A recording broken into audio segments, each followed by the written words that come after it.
Já.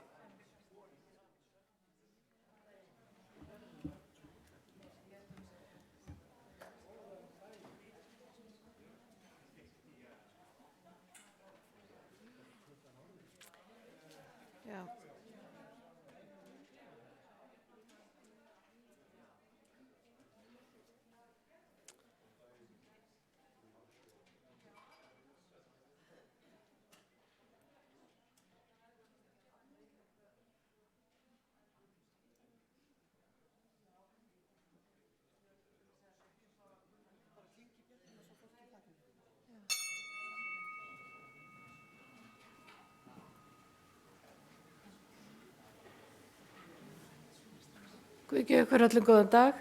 Við viljum að syngja fyrst hérna textaslag, sálm sem kemur upp á töfluna, 861, kom voldu í andi. Vilt þú gefa okkur tónin, Arna? Kom voldu í andi og vertu hjá mér, veittu mér frelsin og styrki frá þér. Viltu mér kærleik sem Kristur mér gaf, ólaugaði lífsvatni þínu. Kristur minn lifir og kominn hér, kominn af himni að dvelja hjá mér. Hann sigrandi elskar vanda minn fer, sem alla vill hugga og frelsa. Drottinn minn fyrstir og drottinn ég lít, drottinn þín leit ég í stormum og hríð. Ávallt þú veitir mér ástríð og von, ólaugaði lífsvatni þínu. Kristur minn lifir og kominn hér, kominn af himni að dvelja hjá mér. Hann sigrandi elskar vanda minn fer, sem alla vill hugga og frelsa. Drottinn mildu og eins ég fer, vertu mér nærri og leiðbeindu mér, til saga björtu sannleikans braut, ólaugaði lífsvatni þínu. Kristur minn lifir og kominn hér, kominn af himni að dvelja hjá mér. Hann sigrandi elskar vanda minn fer, sem alla vill hugga og frelsa.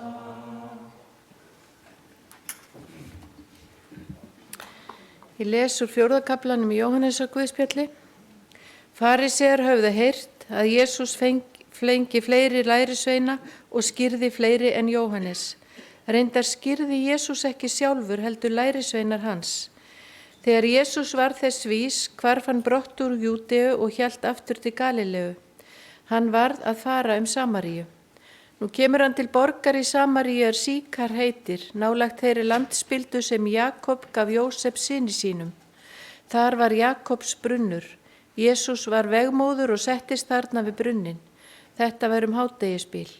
Samversk kona kemur að sækja vatn. Jesús segir við hana, gef mér að drekka. En lærisveinar hans hafðu farið inn í borgina að kaupa vistir. Þá segir samverska konan við hann, hverju sætir að þú sem ert gyðingur, biður mig að drekka, samverska konu. Jesús svaraði henni, ef þú þekktir gjöf Guðs og vissir hver sá sem segir við þig, gef mér að drekka, þá mundir þú biðja hann og hann gæfi þér lifandi vatn. Hún segir við hann, Herra, þú hefur enga skjólu og að ausa með og brunnurinn djúpur. Hvaðan hefur þú þetta lifandi vatn?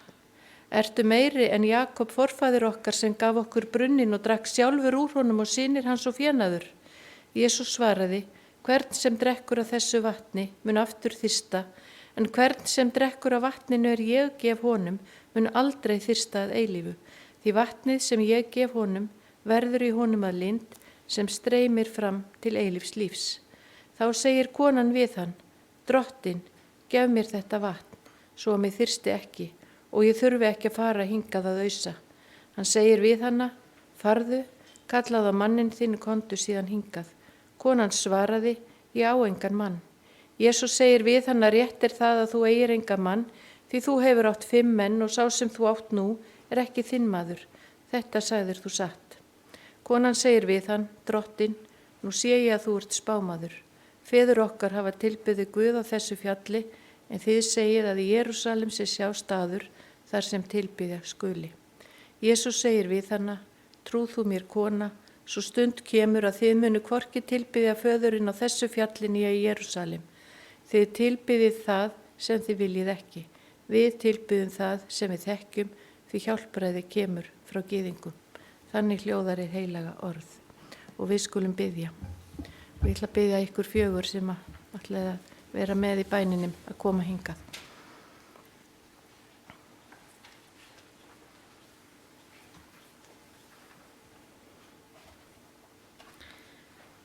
Drottinn, þú yfirgafst þessa jörð til að geta verið hjá okkur öllum allstaðar. Í 40 vikur hvíldir þú í lífi Maríu. Í 40 daga fastaðir þú í eyðimörkinni. Í 40 stundir hvíldir þú í gröfinni. Í 40 daga varst á sérstakann hátt meðal okkar upprísin frá dauðum. Nú ertu hjá okkur þar sem við erum, óháð tíma og rúmi, stað og stund. Þökk sé þér fyrir návist þína í heiminum, í kirkjunni, í lífi okkar. Þökk sé þér að þú ert. Í Jesú nafni, amen.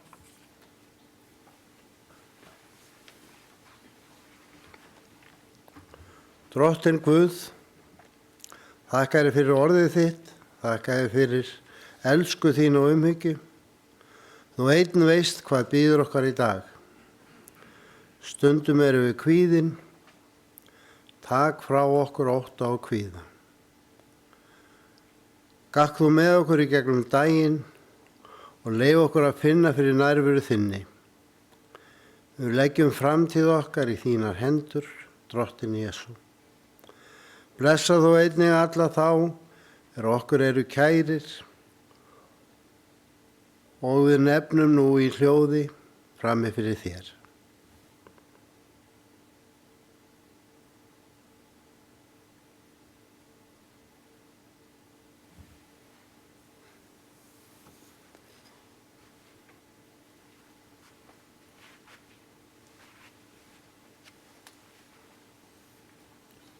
Drottinn, við biðjum fyrir kirkju þinni. Lífga hana og endurnýja með heilagum anda þínum. Gerðu hana djúpa og tæra í boðuninni, auðmjúka og djarfa, staðfasta og sveigjanlega, baráttuglaða og friðflytjandi. Gerðu hana virka í kærleika, vakandi fyrir neyð fólksins og úrræðagóða, fúsa og viðbragðsfljóta til hjálpar. Í Jesú nafni. Amen.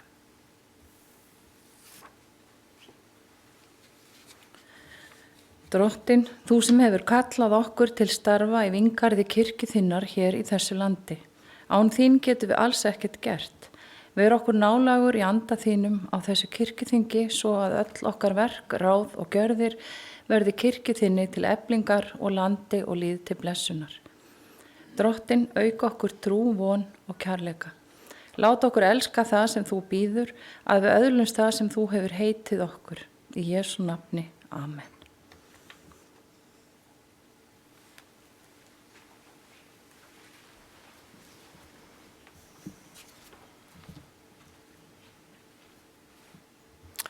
Fylgum allar bænir okkar í bæninni sem Jesús kendi og biðjum saman. Faðir vor, þú sem ert á himnum, helgist þitt nafn, tilkomi þitt ríki, verði þinn vilji svo á jörðu sem á himni. Gef oss í dag vor daglegt brauð og fyrirgef oss vorar skuldir, svo sem við og fyrirgefum vorum skuldunautum. Eigi leið þú oss í freistni, heldur frelsa oss frá illu, því að þitt er ríkið mátturinn og dýrði að eilífu. Amen. Drottin blessi þig og varveiti þig, drottin láti sína ásjónu lýsa yfir þig og sé þér náðugur, drottin upplifti sínu augliti yfir þig og gefi þér frið í Jesú nafni. Amen.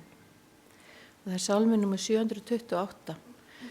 Hann er þannig, þetta er nú keðjusöngur og mér langar svolítið að við syngjum fyrsta versið yfir saman og síðan syngjum við þetta í keðju. Þá er það þannig að fyrsta línan er sungin af okkur sem eru hér, önnur línan er sungin af miðjunni og þriðja línan er sungin af, sem sagt þegar önnur línan byrjar, að þá byrjið þið sem eru í miðjunni og þegar þriðja línan byrjar þá syngið þið sem eru út við vegginn og þá kemur leið mig lýs mér, við þurfum að klára það þangað til allir eru búin að syngja það, þannig að við sem erum hér þurfum að syngja það sennilega þá 3 svar og þið 2 svar og þið 1 sinni.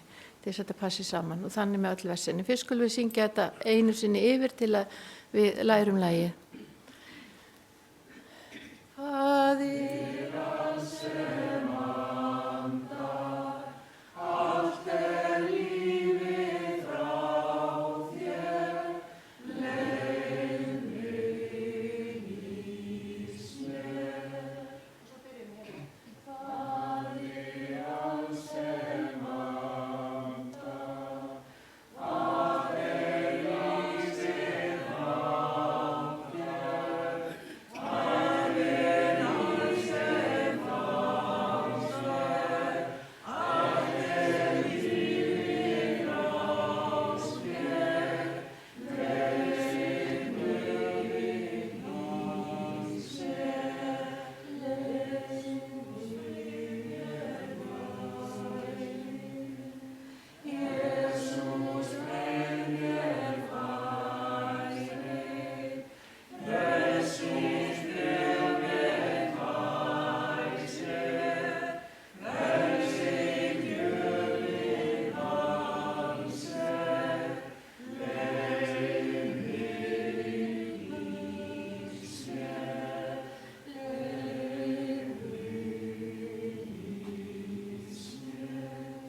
Hér eru komin til þess að syngja fyrir ykkur félagar úr Gratúale kór Langholtskirkju og unglingakór Hafnarfjarðarkirkju.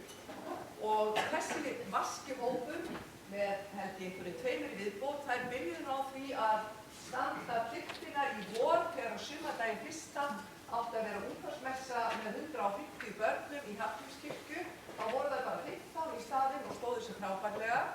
Síðan þurftum við að fá hljóðupptöku fyrir 9 lög fyrir barnastarfið núna daginn og þá leitaði ég til þessa vaska hóps sem að sjálfsögðu ásamt stjórnendum sínum æfði þessi 9 lög og tók þau upp síðustu helgi. Þannig að nú fara þau inn á Efrisveituna og geta vonandi sungist þar af öllum börnum landsins. Og svo kom þessi spurning hvort við vitum kannski gleðja ykkur hér að morgunlagi með söng, þannig að hér eru það komnar. Stjórnendurnir eru Sunna Karin Einarsdóttir og svo Helga Loftsdóttir og við píanó situr Guðmundur Sigurðsson, organisti Hafnarfjarðarkirkju. Við ég kynni lögin 3 sem þið ætla að syngja og svo koma þið aftur í lóksetningarinnar og syngja fyrir ykkur 2 lög, þá langar við bara að segja ykkur að barnakórastarf er eitt af dýrmætasta sem að kirkjan á. Þetta er mikill mannauður og hann hefur það auðvitað í för með sér að barnakórarnir eiga það til að verða að úlingakórum. Ég var að spyrja stúlkuna hérna áðan, það eru 2 sem eru búin að syngja í 10 ár í kirkjunni, í 10 ár og 2 í 8 ár og einhverju eru 7 og 4 og svo framvegis. Þetta er trúmennska við kirkjuna, þetta er starf sem við þurfum bæði að nýta skilning okkar og fjármuni til að viðhalda. Þau ætla að syngja fyrir ykkur 3 lög fyrst. Það heitir Lífið gefur Guð, í ljósi býr hann. Þetta er sænskt lag eftir Anders Krosnesson og þýðingin eftir Kristján Már Ingólfsson. Svo kemur lag sem heitir Guð er kærleikur og það er miður hvorki vitað höfund lagsins, textin er náttúrulega á Biblíunni og síðan fáið við blessunina, Drottinn blessi þig og varðveiti þig og við vitum ekki heldur hver gerði þetta fallega lag. Þessi 3 lög, Lífið gefur Guð, Guð er kærleikur og Drottinn blessi þig. Það má klappa á milli laga. Lífið gefur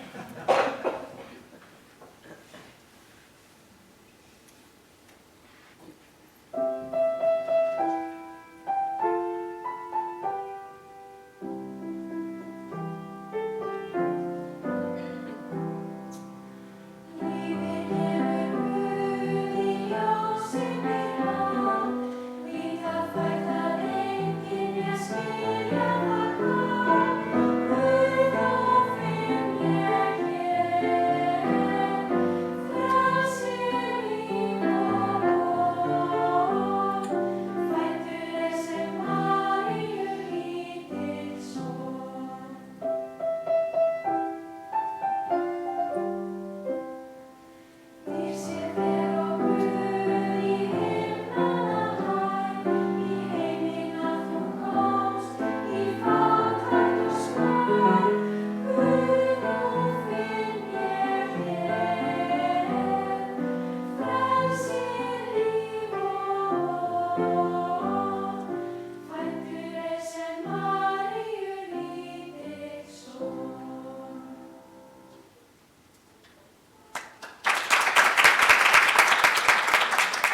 60. kirkjuþing Þjóðkirkjunnar er sett.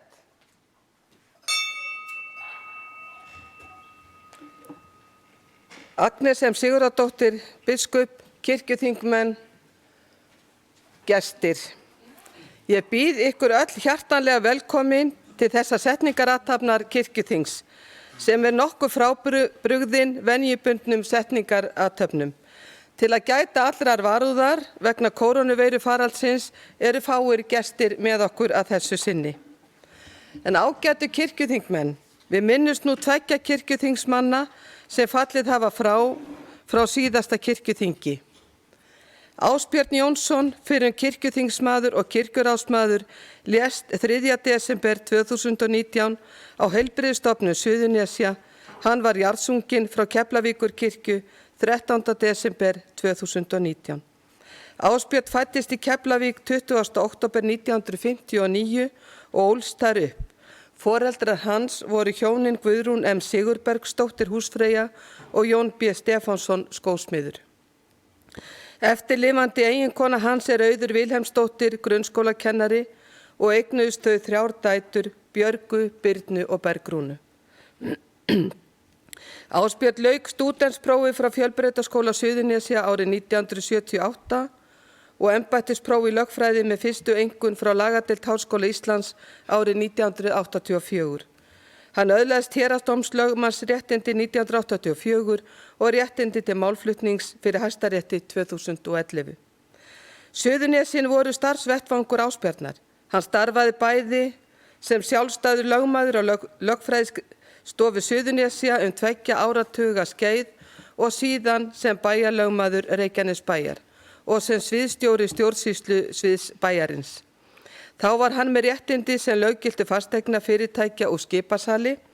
Sveitafélagi Garður naut starfskrafta hans á mörgum sviðum. Ásbjörn var knattspyrnudómari frá KSÍ árabil og tíma prófdómari við lagadeild Háskólans á Bifröst.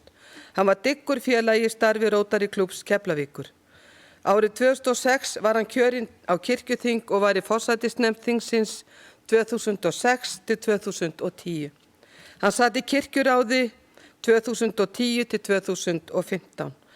Þá sat hann í stjórn héraðssjóðs Kjalarnesprófastsdæmis hátt í 2 áratugi, einnig í sóknarnefnd Úrskálasóknar. Hann var kallað til margvíslegra ráðgjafar á vettvangi þjóðkirkjunnar og ráð hans voru skynsamleg og heil. Ásbjörn var röskur maður til verka og fljótur að átta sig á málum, glöggur og stálminnugur, fróður og víðlesinn. Hann hafði mikla yfirsýn yfir kirkjumálin og reyndist hollráður á öllum sviðum, yfirvegaður, jákvæður og lausnamiðaður. Ásbjörn tranaði sér ekki fram, heldur vann af hógværð og festu. Hann færði sterk málefnaleg rök fyrir máli sínu hverju sinni. Fljótt sást að þar fór háttvís mannkostamaður, sem fengur var að hafa í liði sínu. Hann átti engar auðvelt með mannleg samskipti og kom þar fram heiðarleiki hans og umhyggja fyrir öðru fólki. Ásbjörn var kirkjunarmaður og stoltur af því. Kirkjuþing kveður Ásbjörn Jónsson með virðingu og þökk. Blessuð sé minning hans. Helgi K. Hjálmsson, fyrrum formaður leikmannaráðs Þjóðkirkjunnar og kirkjuþingsmaður, lést 15. febrúar síðastliðinn. Hann var jarðsunginn frá Vítalinskirkju 28. febrúar. Helgi Konráð fæddist í Vestmannaeyjum 24. ágúst 1929. Foreldrar hans voru hjónin Hjálmar Konráðsson, framkvæmdastjóri, og Sigríður Helgadóttir, kaupkona í Reykjavík. Eftirlifandi eiginkona hans Ingibjörg Stephensen og eignuðust þau 3 börn, þau Björn, Sigríði og Helga Steinar. Helgi lauk stúdentsprófi frá Menntaskólanum á Akureyri 1951 og prófi í viðskiptafræðum frá Háskóla Íslands 1956. Hann var framkvæmdastjóri hljóðfæraverslunar Sigríðar Helgadóttir í tæpa 2 áratugi, fulltrúi hjá Verslunarráði Íslands og forstjóri tollvörugeymslunnar frá 1963. Hann fékkst kennslustörf í Garðabæ í tæpan áratug.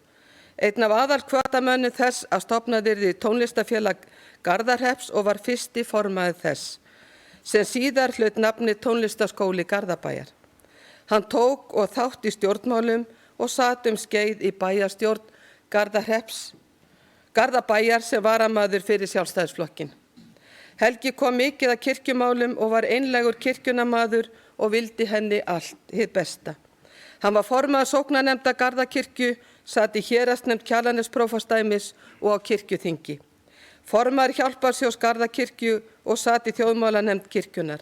Hann var fyrsti formaður leikmannaráðs þjóðkirkjunar árið 1986 og lét mjög að sér kveða á vettvangi leikmanna.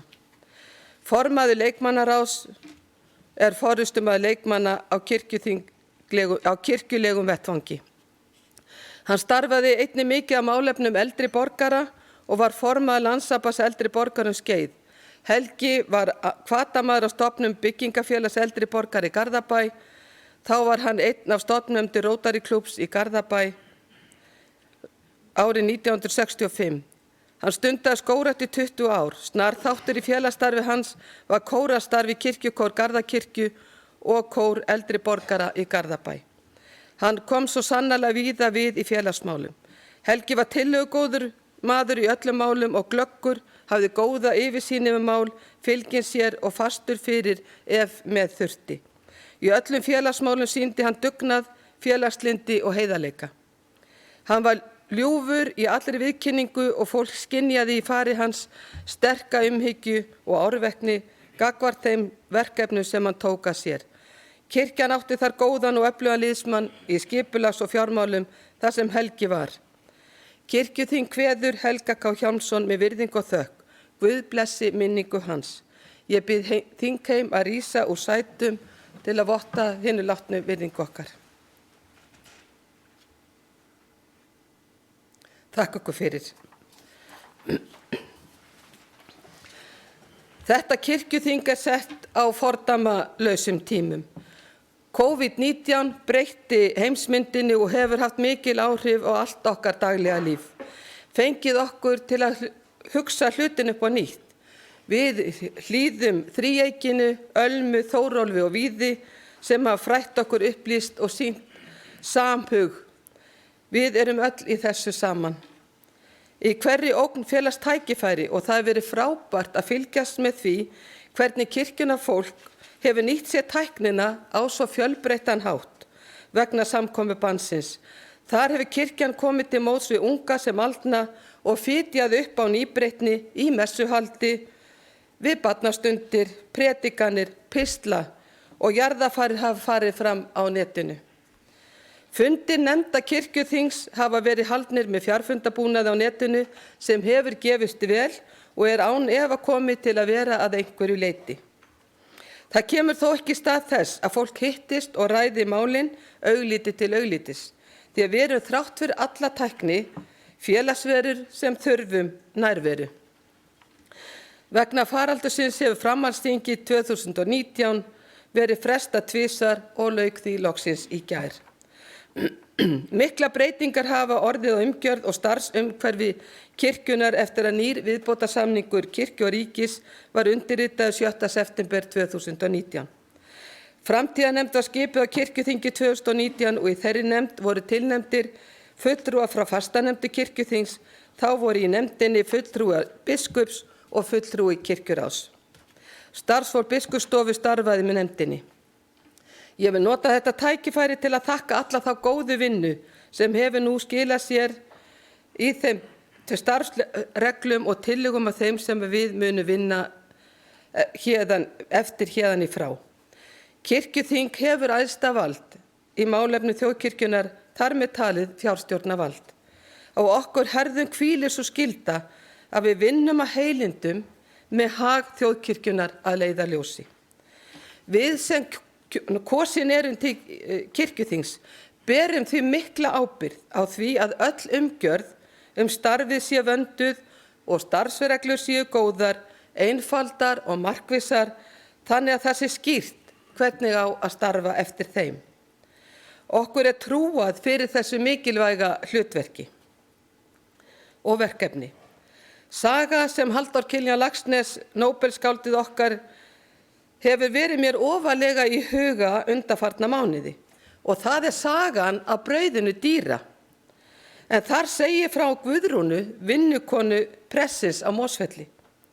Guðrún var send til að sækja pottbrauð úr seiðslu í Hverarsand.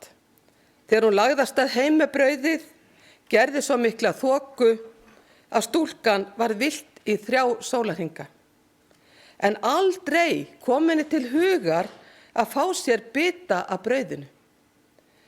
Þó sársvöng væri. Þegar hún var spurð, hvers vegna fékkst þér ekki bita af brauðinu? Þá svaraði hún, því sem manni er trúað fyrir, er manni trúað fyrir. Höfum þetta hugfast, okkur bæði leikum og lærðum er trúað fyrir kirkjustarfinu og kirkjunni og það er að okkar allra ábyrgð að vel takist til. Á þessu kirkjuþingi fáum við kynningu frá hjálparstarfi kirkjunar sem vinnur mikilvægt starf til að hjálpa þeim sem minna mega sín. Án efa verður aukin þörf fyrir að hjálpa fólki vegna þess hve margir hafa mist vinnu sína vegna kórónuveirunar. Við getum öll lagt hönd á plóginn til hjálpar því að margt smátt gerir eitt stórt. Í fréttatilkynningu frá hjálparstarfi kirkjunar í vor kom fram að umsóknum aðstoð til hjálparstarfs kirkjunar hafi fjölgað 58,4% í mars og apríl síðastliðin. Miðað við í sömu mánuði fyrra. Í þessum mánuðum fengu 564 einstaklingar og fjölskyldur sem búa við fátækt aðstoð frá hjálparstarfi kirkjunar. Á sama tíma í fyrra voru það 356 einstaklingar og það má búast við því að umsóknum aðstoð eigi eftir að fjölga verulega með haustinu og inn í veturinn þegar að skólarnir eru farnir á fullt af stað og uppsagnarfrestur þeirra sem hafa mist vinnuna er liðin. Það verður fróðlegt að fá að heyra á sunnudaginn af þessu góða starfi sem þarna fer fram. Mér langar einnig að nefna að nú er hjálparstarfið að víkka út starfsvið sitt. Í haust mun verða að opna dagsetur fyrir heimilislausar konur í húsakynnum Grensáskirkju þar sem tónskóli þjóðkirkjunar var til húsa. Þetta er hugmynd sem biskup kynnti fyrir kirkjuráði í lok síðasta árs og skipaði í framhaldi á því starfshóp sem kannaskildi með hvaða hætti væri hægt að koma á fót dagþjónustu fyrir fólk sem er á götunni. Þennan hóp skipa Ragnheiður Sverrisdóttir djákni, séra Hjalti Jón Sverrisson og Vilborg Oddsdóttir félagsráðgjafi hjá hjálparstarfi kirkjunar. Séra Hreinn S. Hákonarson fyrrum fangaprestur og kirkjuþingsmaður er hópnum til ráðuneytis. Hópurinn lagði til að í fyrstu yrði opna dagsettu fyrir heimilislausar konur sem yrði opið alla daga ársins frá 11 til 17. Dagsreiturinu er ætlað að vera athvarf fyrir heimilislausar konur yfir daginn þegar að konukot er lokað. Starfsemi að þessu tagi er gott dæmi það hvernig kirkjan vill vera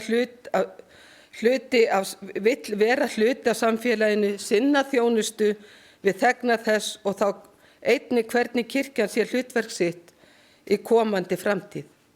Verkefnið er unnið og þróað í samvinnu við Reykjavíkurborg. Biskup á mikla þakkir skildar fyrir að hafa hrundið á stað þessu þýðingamikla verkefni.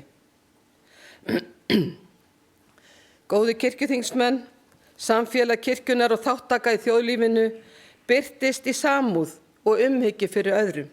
Það birtist í fjölbreyttu sjálfboðastarfi fólksins í söfnuðunum og það birtist í öllu því fjölbreytta barna- og unglingastarfi og í hinu góða starfi kórana og því mikla og góða starfi með eldri borgurum. Styrkur trúarinnar og það sem mótar viðhorf okkar og hegðun er umhyggja. Samúð og kærleikur fyrir öðrum. Að finna til með öðrum gerir okkur ljóst að við erum ekki ein. Það liggja mörg mál fyrir þessu þingi, eða þau eru 34 og meðal annars eru fjárlög þjóðkirkjunnar fyrir árið 2021. Nú er ár síðan að undirritaður var viðbótarsamningur ríkis og þjóðkirkjunnar sem færði þjóðkirkjunni sjálfstæðan fjárhag. nú ber þjóðkirkjan að fullu ábyrgð á eigin fjármálum, orðin myndug og ákveður sjálf fjölda starfsmanna sinna.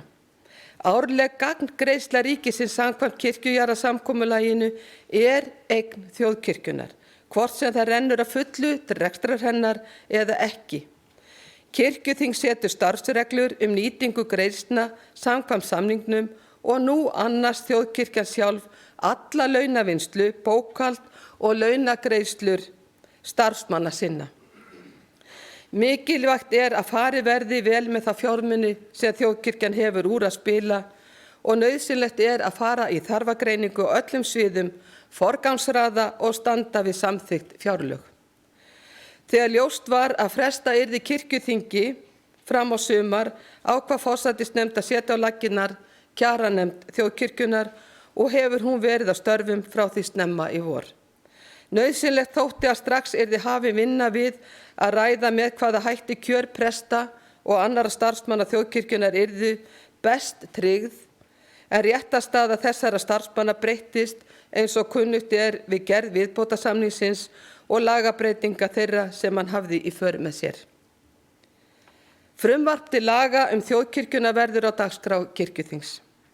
Í viljayfirlýsingu sem fylgdi viðbótarsamningnum var stefnt að því að fulltrúar þjóðkirkjunnar og ríkisins ynnu saman að yfirferð yfir gildandi lög varða þjóðkirkjuna með það markmiði að einfalda regluverkið. Við þá vinnu yrði meðal annars byggt á þeim tillögum sem þjóðkirkjan hefði fjallað og sent ríkinu.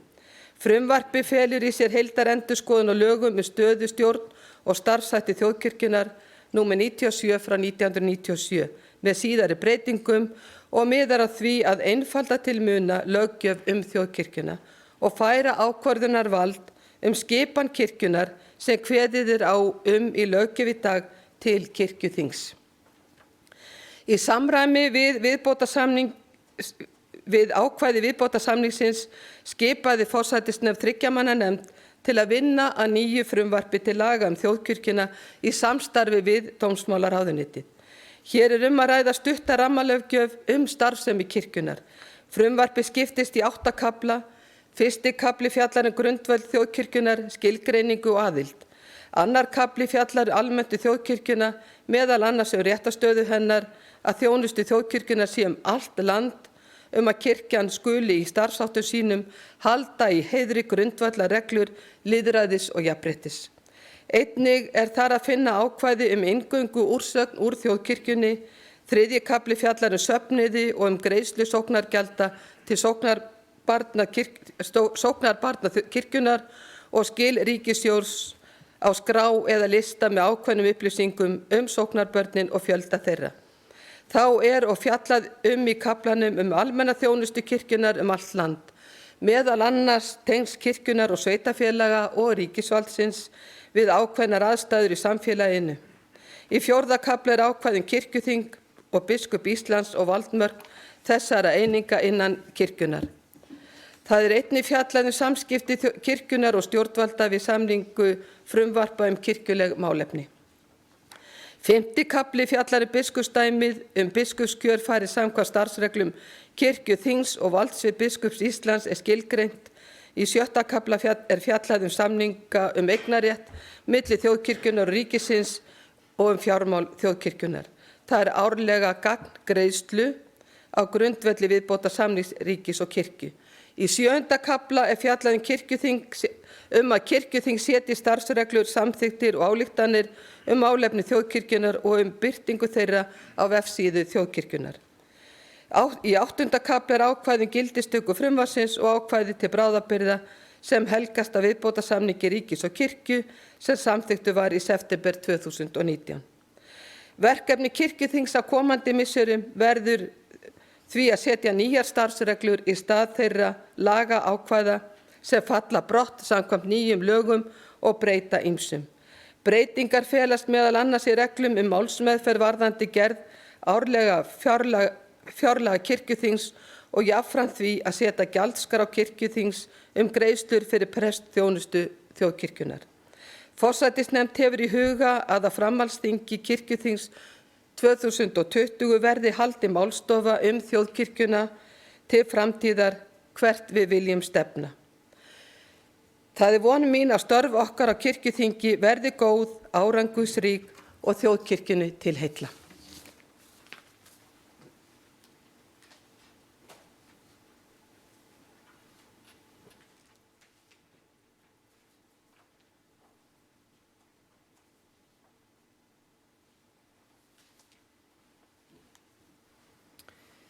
Forseti kirkjuþings, kirkjuþingsfulltrúar, vígslubiskupar og starfsfólk. Ég þakka ykkur sem komuð að undirbúningi kirkjuþingsins í ár fyrir framlag ykkar til að koma þessi þingi á við þær breyttu aðstæður sem við stöndum nú frammi fyrir vegna hinnar skæðu veiru sem veldur COVID-19 sjúkdómnum.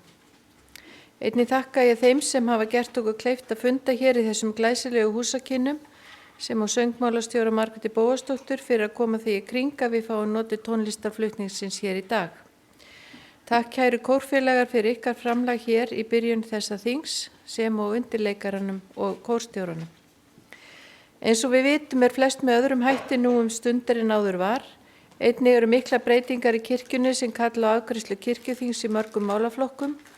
Við höfum ekki haft mikinn tíma til að undirbúa þessar breytingar en ég bið þess að farsællega takist að koma skipulega í málin þannig að vel megi við unna. Á þessu kirkjuþingi eru 33 mál á skrá og mér telst til að rúmlega þriðjungur þeirra varði beinlínis breytta skipun mála í kjölfar viðbótarsamkomulagsins við ríkið sem samþykkt var á kirkjuþingi fyrir 1 ári og tók gildi áramótin. Stærstu áskoranir mannkyns nú stundir eru umhverfismál og málefni fólks á flótta og því ánægjulegt að sjá að þau málefni verða til umræðu og afgreiðslu á þessu þingi. Hvar stöndum við og hvert stefnum við? Og hvert viljum við stefna? Það málefni kirkjunnar á hverjum tíma. Þó að prestar séu ekki lengur embættisins ríkisins heldur venjulegi launamenn og flestir í þjóðfélagi okkar, ekki þar með sagt að þjóðkirkjan hefði breyst úr stofnun í fyrirtæki við breytingarnar sem tóku gildi síðustu áramót. Þjóðkirkjan ekki fyrirtæki. Hvað kirkja? Það eru margar skilgreiningar á kirkju eins og við vitum. Gríska orðið ekklesia þýtt sem kirkja á íslensku en ekklesiasma sem að sama stofni söfnuður. Kirkja og söfnuður eru því nátengd hugtök og í postulasögunni og í bréfum Páls til dæmis Efesusbréfinu kemur glöggt fram að kirkjan fólkið sem kemur saman í Jesú nafni. Leiðtogi kirkjunnar einn en ekki fólk á ferðum lífsins veg, heldur Jesús sjálfur sem Páll segir í Efesusbréfinu, allt hefur hann lagt undir fætur honum og gefið hann kirkjunni sem höfuðið yfir öllu. En kirkjan líkami hans og fyllist af honum sem sjálfur fyllir allt í öllu. Kristur kjarni kirkjunnar sem allt snýst Við sem fylgjum Kristi eigum að styrkja allt sem þjónar lífinu og stuðlar að framgangi þess. Þess vegna leitast kristin kirkja við að styðja við þau málefni sem þarfnast krafta hennar. Þjóðkirkjan lætur sig þjóðfélagsmál varða. Í bók sinni Ríki og kirkja segir Dr. Sigurjón Árni Eyjólfsson að það sem einkenni kirkjuskilning Lúthers öðrum fremur sé að kirkjan fyrst og fremst kirkja orðsins og náðarmeðalanna og hins almenna prestdóms. Hún sýnileg hér í heimi vegna þess að orðið boðað og náðarmeðul veitt. Til þess að svo megi verða þarf hún skipulegt helgihald, hún þarf á embættismönnum að halda á stofnun sem tryggir starfsskilyrðin. Hinn ósýnilega kirkja aftur á móti samsett úr þeim sem meðtaka orð og náðarmeðul í trú sér til hjálpræðis. Hinn almenni prestdómur ótvíræður vegna skírnarinnar og krefst þess að almennir safnaðarmeðlimir séu virkir í helgihaldi og stjórnun kirkjunar. Kirkjan því ekklesia og ekklesiasma. Af þessu má ljóst vera að allt fólk sem vill við Krist kannast kallað til þjónustu í kirkjunni. Á kirkjuþingi sitja bæði þau sem veita náðarmeðulinn og þau sem tryggja starfsskilyrðin. Ég tel að ekki eigi að skipa fólki í flokka eftir því hvort vígðaþjóna sé að ræða eða ekki, enda tel ég að allir þingfulltrúar séu skýrðir og tilheyri sömu kirkjunni. Það skaðar umræðu og ákvarðanatöku á þinginu að draga menn í dilka eftir hlutverki þeirra innan kirkjunar. Ég tel að landið allt eigi að vera ein kjördeild allra þeirra sem vilja vinna kirkjunni gagn á vettvangi kirkjuþingsins.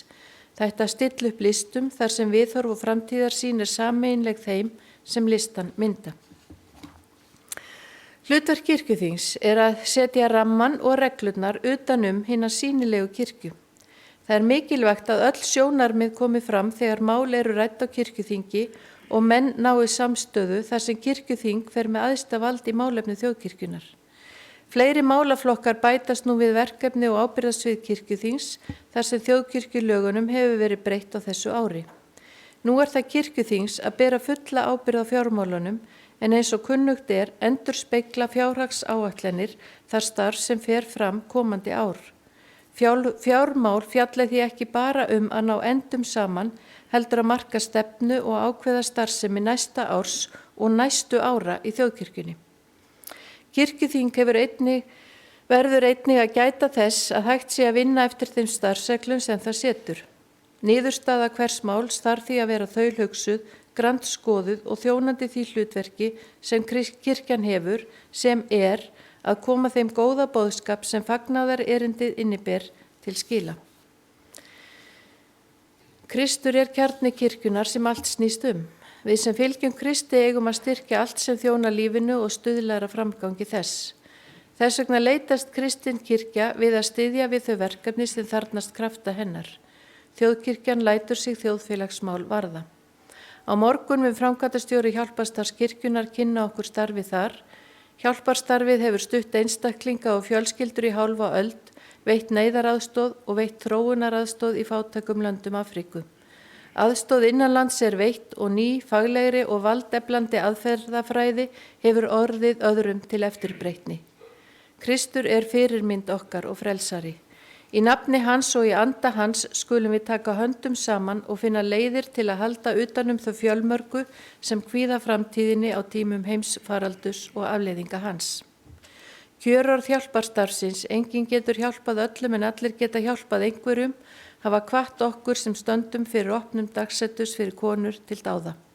Dagsetri verður til húsa á neðri hæði Grensáskirkju verður opið á þeim tíma dags sem konukot er lokað og býður þar velkomna sem þiggja vilja sálgæslu, umhyggju, ráðgjöf og húsaskjól. Vonandi opnar það það leyti er nýtt kirkjuár hefst. Það eru mörg meinin í íslensku samfélagi sem vert er að gefa gaum og huga að. Hermundur Sigmundsson, prófessor í lífeðlislegri stálsfræði var í viðtali nýverið. Í viðtalinu kom fram að hann hefur verulegar áhyggjur af stöðu drengja í íslensku menntakerfi.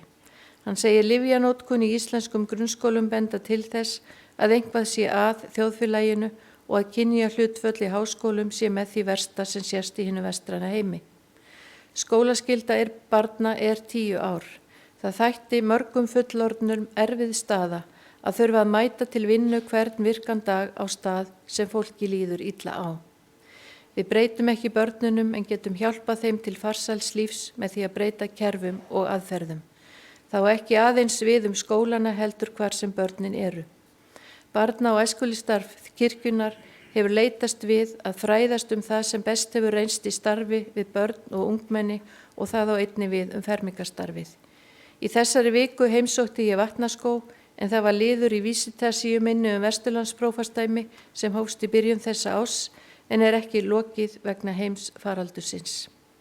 Í Vatnaskógi voru 100 börn úr Garða- og Saurbæjarprestakalli sem fræðast líf í trú og trú í lífi og er það liður í fermingarfræðslunni þeirra.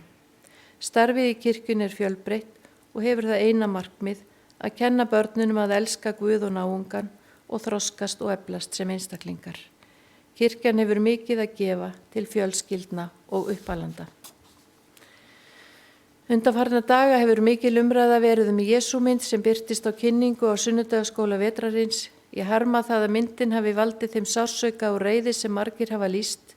Fólki er misboðið og er það ekki vilji minn né samstarfsfólks míns að valda slíku. Í boðun fagnaðarerindisins felst meðal annars að kirkjan sé aflvaki mannréttinda og einingar í samfélaginu þar sem allir eiga að geta fundið sig heima. En hér réði kappið hugsanlega meiru en forsjáði þegar hugmyndinni var hrint í framkvæmd. Ég tel að einstakt tækifæri sé nú fyrir mig og okkur á biskupsstofu að læra af viðbrögðunum í samfélaginu. Það er ekki nýtt að kirkjur heimsins láti sig umhverfismál varða. Það er enda rökrétt og í samræmi við þann gjörning Guðs að setja mannin í aldingarðinn til að yrkja hann og gæta hans. Manninum ber að gæta síns aldingarðs. Hvort sem við þess vegna lifum eða deyjum þá erum við drottins, segir Páll í bréfi sínu til Rómverja, og í 24.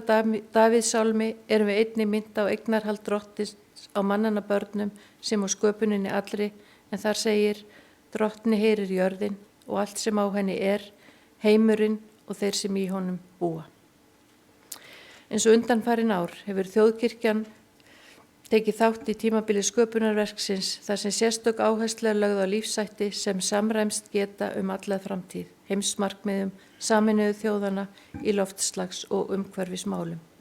Prestar og söfnuðir þjóðkirkjunar eru hvattir til að vinna með umhverfi náttúru á þessu tímabili í helgihaldi sínu og með því að gera starf sitt umhverfisvænt og sjálfbært með ýmsu móti.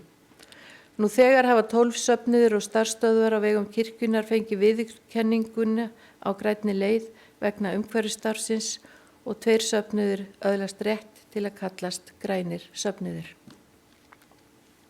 Síðastliðinn laugardag var verkefninu Skírnarskógar hrundið af stað með athöfn í Skálholti og eru með því tengt saman þau 2 megin verkefni sem kirkjuþing samþykkti í fræðslustefnunni árið 2018 umhverfismál og skírnin.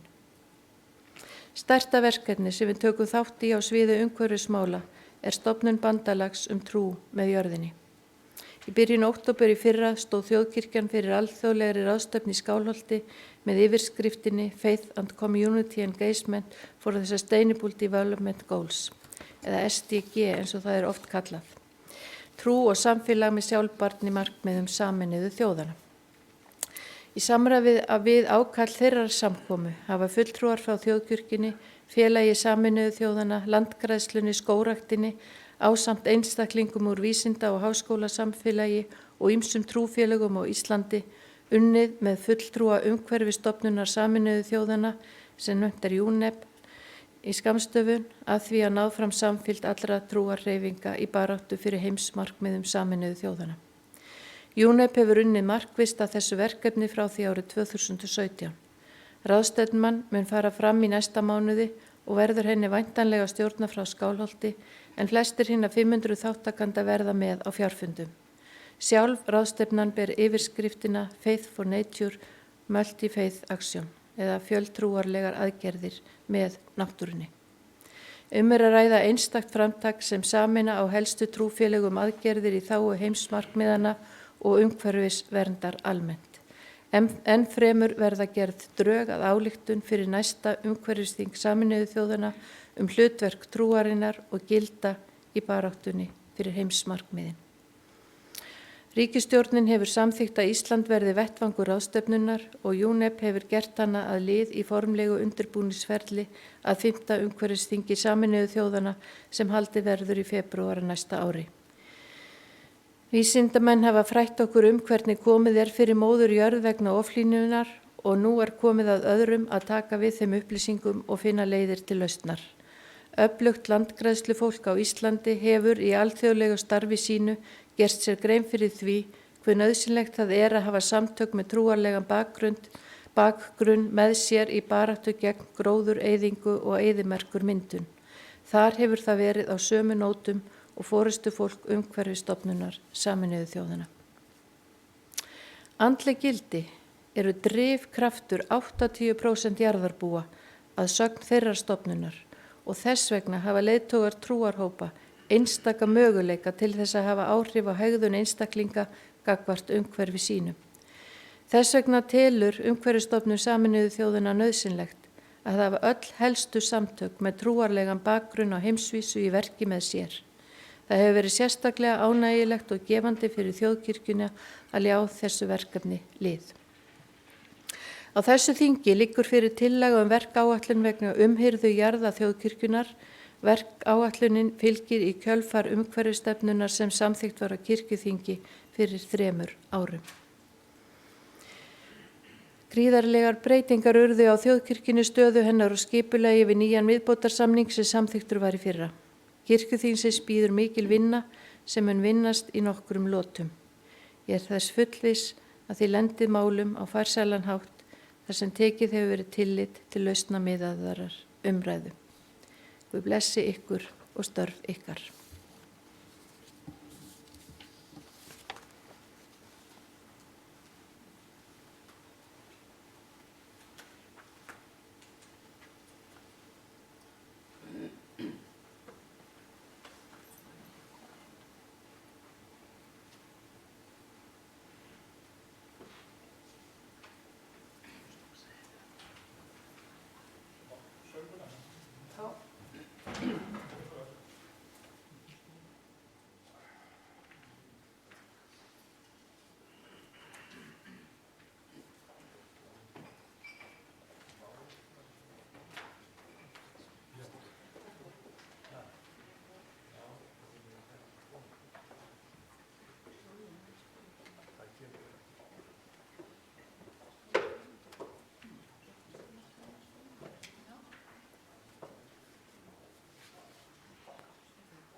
í hádeginu. Þetta bara að byrja.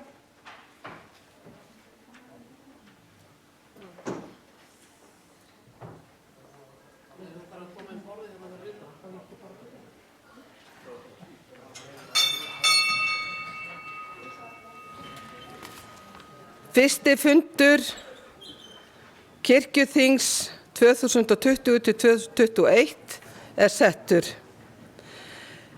Hér liggja frammi tillögur forsætisnefndar. Fyrst er að kjósa fyrsta varaforseta. Tillaga er Önnu Guðrúnu Sigurvinsdóttur. Eru aðrar tillögur? Svo er ekki, þannig að hún er þá samþykkt. Kosning annars varaforseta. Tillaga er að Guðlaugur Óskarsson verði annar varaforseti. Eru aðrar tillögur?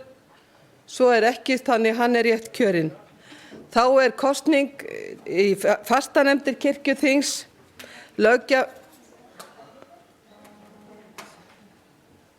Já, það er bara vitlaust nafn hérna á nefndanum fyrir fram að mig.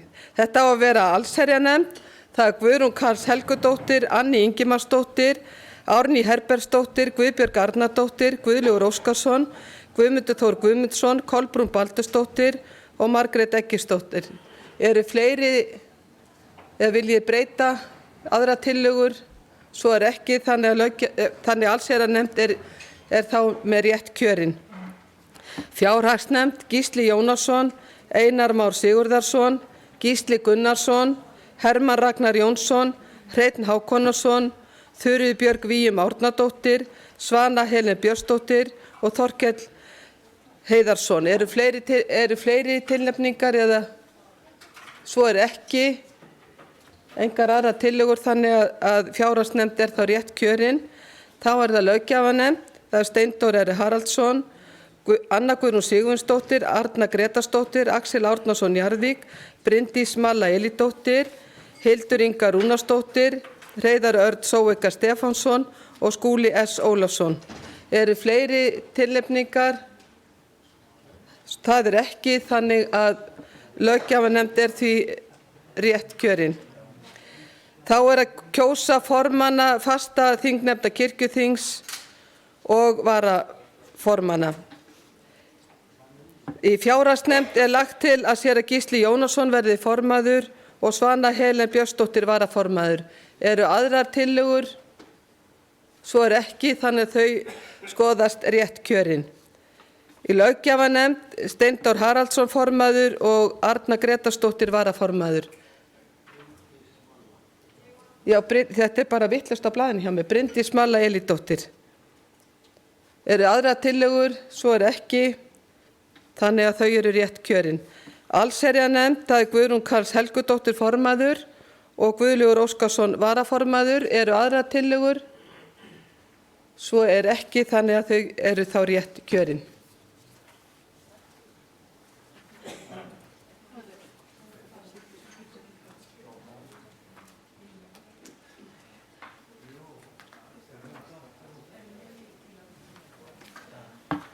Fyrir er tekið fyrsta mál á þingskjali 1. Það er skýrsla kirkjuráðs, flutt af kirkjuráði, framsögumaður er Agnes M. Sigurðardóttir og tekur hún út í máls.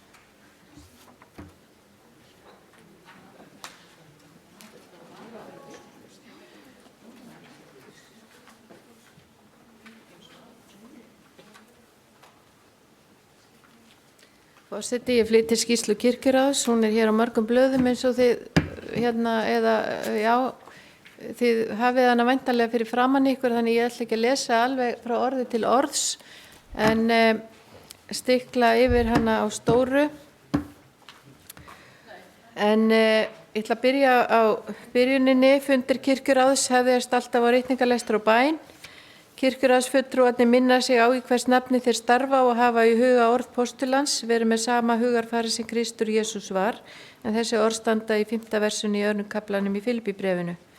Fundurinn er falinn Jesús sem sagði: Biðjið og yður mun gefast, leitið og þér munu finna, knýið á og fyrir yður mun upploki verða, því að hver sá öðlast sem biður, sá finnur sem leitar og fyrir þeim sem á knýr mun upploki verða, segir í 7. kaflanum í Matteus og Guðspjalli. Síðan rakið hverjir eru í kirkjuráði og almennt starfsemi kirkjuráða. Það byggjast þau á lögunum við stöðustjórn og starfshætti sem að fyrir liggur nú á þessu kirkjuþingi í nýjum búningi að afgreiða það. En kirkjuráði fer með sameiginleg málefni þjóðkirkjunnar og það á meðal verkefna sem lög og stjórnvaldsreglur ætla því og erindar sem vísað til þess meðal annars af hálfu kirkjuþings, prestastefnu, samtökum leikmanna, alþingis og ráðherra. Og kirkjuráðið undirbýr kirkjuþingið í samráði við forseta þingsins og forsætisnefndina. Og það ánægjulegt að geta þess að forseti kirkjuþings núverandi mjög oft hjá okkur í húsi og það mjög gott. Takk fyrir það, Drífa. En síðan eins og verið hefur, þá hefur kirkjuráðið farið með stjórn sjóðana, Jöfnunarsjóðs, Kristnisjóðs og Kirkjumálasjóðs og úthlutað úr sjóðunum að grundvelli umsókna og fjárhagsáætlana stofnana og það eitt af því sem kann að breytast nú, þar sem búið að leggja sjóðina niður með þessum nýja viðbótarsamningi og breytingunum í kjölfar hans. Og það fjallað það í næsta kafla. En viðbótarsamningur var undirritaður eins og fram hefur komið fyrir 1 ári, nákvæmlega 7. september í fyrra. Og þetta síðan var framtíðarnefndin skipuð, það á blaðsíðu 4, framtíðarnefndin var skipuð vegna þessa nýja viðbótarsamkomulags og það á aukakirkjuþingi 2019 það var samþykkt að beina því til kirkjuráðs að skipa 6 manna nefnd vegna viðbótarsamnings milli þjóðkirkjunnar og Íslenska ríkisins. Ljóst var að mikil vinna var framundan við að semja starfsreglur sem taka eiga við þegar þær lagabreytingarnar sem samningurinn felur í sér taka gildi. Og nefndin kaus sér nafnið framtíðarnefnd. En hennar helstu verkefni hafa verið að semja starfsreglur kjaranefnd kirkjunnar, starfsreglur fjármál þjóðkirkjunnar biskupsstofu, gjaldskrá greiðslur fyrir prestþjónustu þjóðkirkjunnar, starfsreglur starfskostnað sóknarpresta, presta og prófasta og starfsreglur breytingar og ýmsum starfsreglum í kjölfar lagabreytinga eftir að viðbótarsamningurinn var samþykktur og það kallast bandormur og þetta liggur allt fyrir kirkjuþingi núna 2020. Og síðan tekið til hverju voru í þessu nefndum, það voru sem sagt fulltrúar biskups, formenn fastanefnda kirkjuþings og fulltrúi kirkjuráðs sem eru fulltrúar í þessari nefnd og síðan hafa starfsmenn starfað með þessu framkomu hér áðan. Kirkjuráðsfundur alla jafna einu sinni í mánuði, stundum þarf að kalla til aukafundi og síðan hefur verið tekið hlé í júlí þannig að það kann að vera að sum árin séu kirkjuráðsfundir fleiri en 11. Starfsfólk kirkjuráðs Brynja Dögg, Guðmundsdóttir Brím, hún framkvæmdastjóri kirkjuráðs, Guðrún Finnbjarnardóttir fulltrúi, Arnór Skúlason arkitekt viðhaldsmál á fasteignasviði og nýr starfsmaður Ásta Guðrún Beck, lögfræðingur, kom til okkar núna 1. september síðastliðinn. Og svo Gunnar Óskarsson, hann ráðsmaður í Skálholti og hann hóf störf í sumar og hann mun sinna verklegum framkvæmdum og viðhaldsverkefnum á fasteignum kirkjunnar í Suðurprófasdæmi og heyrir undir fasteignasviðið. Þannig að hann ekki bara ráðsmaður í Skálholti, heldur bætast þessi verkefni líka við það að vera ráðsmaður. Svo starfshópar kirkjuráðs, þeir samsettir af fulltrúar kirkjuráði, formanni fastanefndar kirkjuþingsins og starfsmanni þeim sem vinnur við málaflokkin og þessir alveg á pari við hópana sem hér á kirkjuþinginu, nefndirnar sem á kirkjuþinginu. Svo samstarfsnefnd Alþingis og þjóðkirkjunnar, það bundið í lög eins og þarna stendur. Hún byggð á grundvelli laga nr. 12 frá 1982, þar sem forseti kirkjuráðs og forseti þingsins skiptast á að vera formenn í þessari nefnd og kalla þá til fundar eftir því sem þurfa þykir. Kirkjuráð hefur sinnt mörgum verkefnum á starfsárinu eins og vera ber og fundagerðir kirkjuráðs birtast á vefnum kirkjan.is þegar að þær hafa verið samþyktar í kirkjuráði og þannig að allir ætti að geta fylgst með að nokkru leyti því sem að gerist á fundum kirkjuráðs. Við tökum við málum frá kirkjuþingi og förum yfir þau og setjum þau í farveg og þau eru tilgreind hérna á blaðsíðu 6 og 7. Það er og 6 og 7 og 8 og 9. Frá 6 til 9 eru þau mál tilgreind og ég ætla ekki að lesa þau hvert fyrir sig. Við höfum þetta fyrir framan okkur allt, en síðan eru mál biskups og þingmanna líka tekin fyrir og þar eru hérna, og þau koma náttúrulega inn á kirkjuþingi líka, eins og við vitum. Þetta er allt hérna vegna COVID heimsfaraldursins og afleiðinga hans, að þá höfum við auðvitað kirkjuráði líka fjallað aðgerðir og hvað við getum gert í því máli. Og kirkjuráð fékk á sinn fund samráðshóp sem er biskupi til ráðuneytis varðandi viðbrögð kirkjuna vegna faraldursins, en samráðshópurinn kynnti fyrirliggjandi verkefni og verkáætlun. Þannig að við erum ekki ein í þessu, heldur reynum að ráðfæra okkur úr fleiri og kalla eftir þeim upplýsingum sem fyrirliggja hverju sinni varðandi þessa heimsfaraldurs. Síðan eru nokkur mál lögð fyrir kirkjuþing frá kirkjuráði á þessu þingi 2020 og þau eru tilgreind á blaðsíðu 11 til og með blaðsíðu 12 eða aðeins yfir á blaðsíðu 13. Og síðan er mjög stórt verkefni kirkjuráðs eru fasteignamálin og þau eru tilgreind hér á blaðsíðu 13. Og það eru starfsreglur sem pressetur og aðra fasteignir þjóðkirkjunnar sem gilda og fasteignastefna þjóðkirkjunnar jafnframt sem liggur til grundvallar vinnu kirkjuráðs varðandi fasteigninar.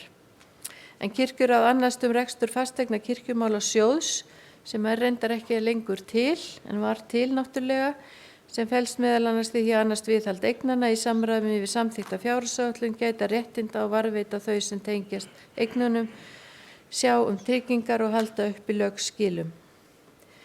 Þetta er þar sem kirkjumálasjóður er ekki lengur til, eins og við vitum, að þá hafa þessa fasteignir það hefur ekki orðið mikil breyting í framkvæmd varðandi þetta, þó kirkjumálasjóður sé ekki til, því að það er ennþá unnið að þessum sömu verkefnum.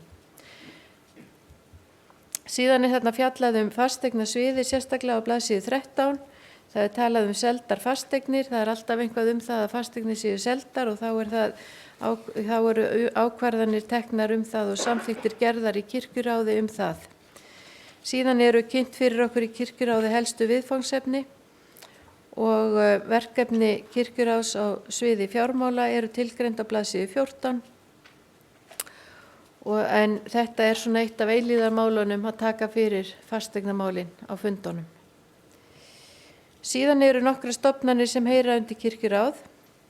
Stofnanir og nefndir þeir skila skýrslum í árbók kirkjunnar og vísað þangað til nánari greinagerða starfsemi þeirra. Sú umfjöllun sem hér fer á eftir er til fyllingar því eða sérstakrar áréttingar á atriðum sem kirkjuráð vill vekja athygli kirkjuþings á. Og ég ætla að fara aðeins yfir það. Á blaðsíðu 14 stendur, fyrst er það nú til að taka Skálholtsstaður og það er nú líka eitt af eilíðarmálunum sem eru eiginlega tekin fyrir á hverjum einasta fundi kirkjuráðs. Umfram fasteigninar, það eru Skálholtsmálin. Þetta er náttúrulega stærsta jörðin sem að kirkjan hefur í sinni eignaskrá og er eins og lítið þorp að því leytinu til að það er kirkja, þar er fyrir skóli sem nú er veitingastaður og gistiaðstaða og ráðstefnustaður og allt það sem við vitum í gamla skólanum. Það er pressutur þarna, það er land sem þarf að rækta og taka ákvörðun hvað gert er við, það þarf að slá túnin og ýmislegt fleira og það þarf að halda þessu öllu við og svo framvegis, þannig að þetta er dálítið stór pakki Skálholt. Og við höfum okkur til fulltingis og aðstóðar og leiðbeiningar nefnd sem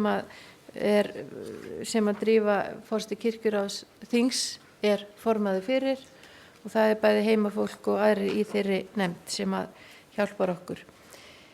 Og við sjáum til dæmis á blaðsíðu 15, það stendur útboð á Skálholtsskóla. Það leiti til þess að Sigurbjörg Ólafsdóttir er farin að tóka sér rekstur í því húsi sem við köllum yfirleitt skólan sjálfan í Skálholti. Svo er verndarsjóður Skálholtskirkju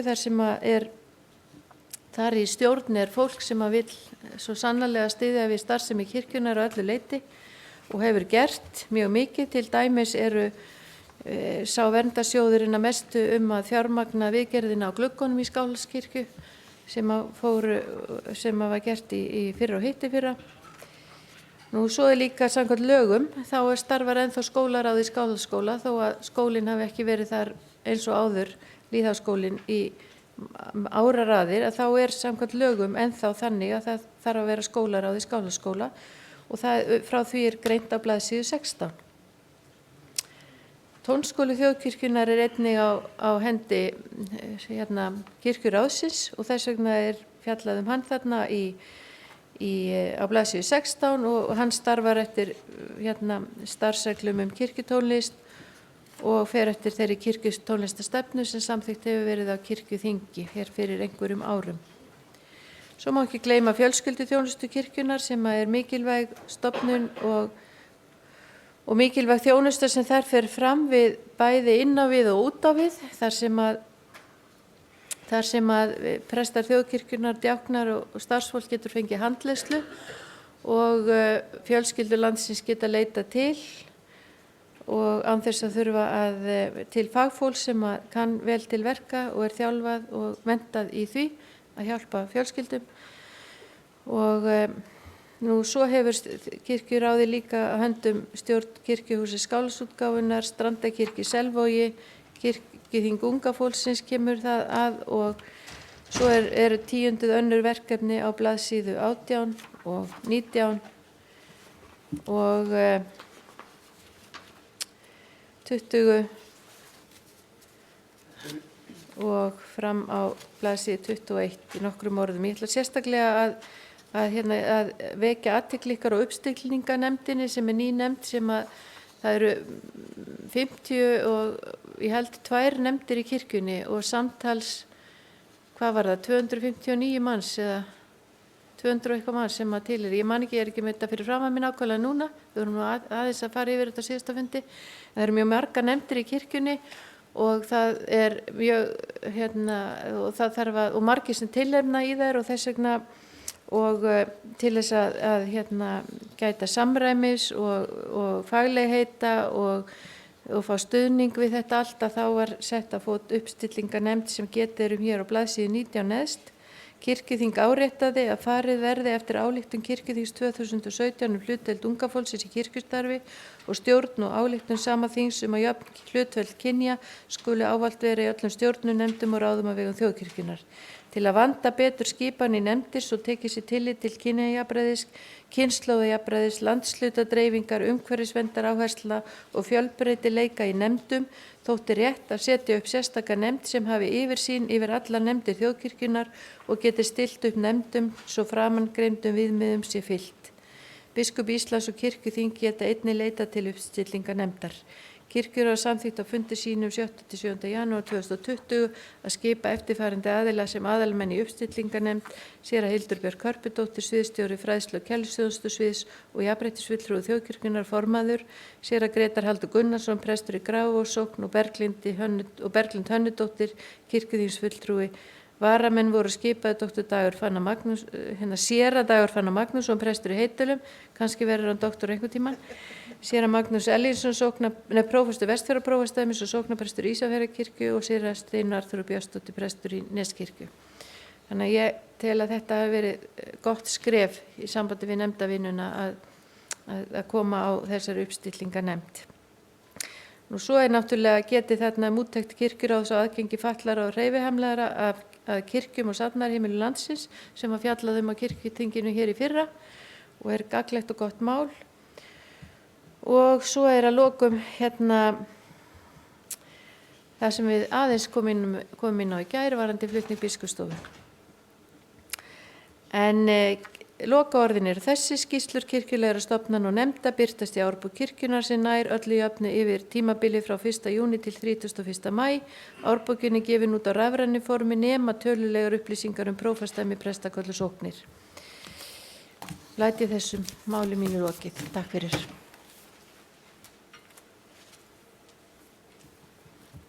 Orðið er laust. Steindór Haraldsson beðum orðið.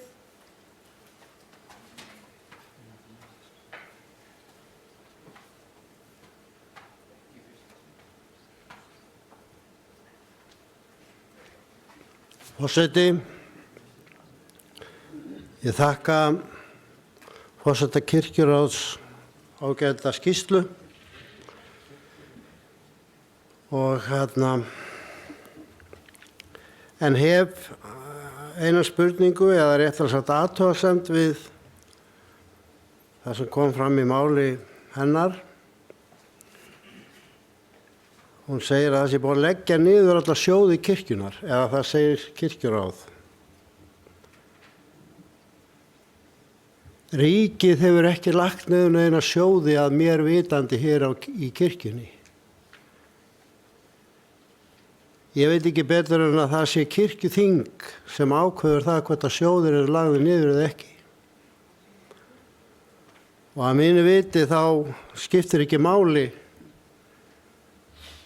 þó að ríkið greiði inn með öðrum hætti til kirkjunar en áður var í einu lagi eins og nú er. Ég hef séð tóma sjóði, ég hef séð meira séð sjóði í mínus. Ég bara spyr það og vil ítreka það að ég hef ekki orðið var við það að kirkjuþing hafi lagt niður neina sjóði. Og þá er bara spurningin þessi, hver lagði niður sjóðina sem er að ræða?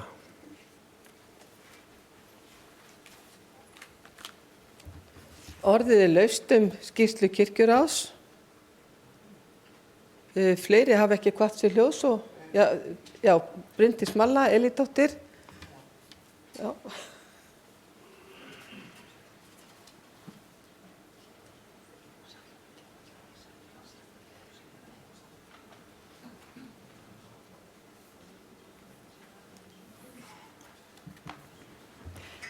Forseti, ég vil fá að þakka góða skýrslu og þakka kirkjuráði og þeim sem sitja fundi kirkjuráðs fyrir þeirra mikla og vandasama starf. Og það virðist oft vera þannig að kirkjuráð þurfi að bregðast við og getur ekki verið þá þetta stóra skip sem er lengi að breyta stefnu. Það þarf vissulega að bregðast oft hratt og örugglega við því skjótt skipast viðri loft eins og við þekkjum.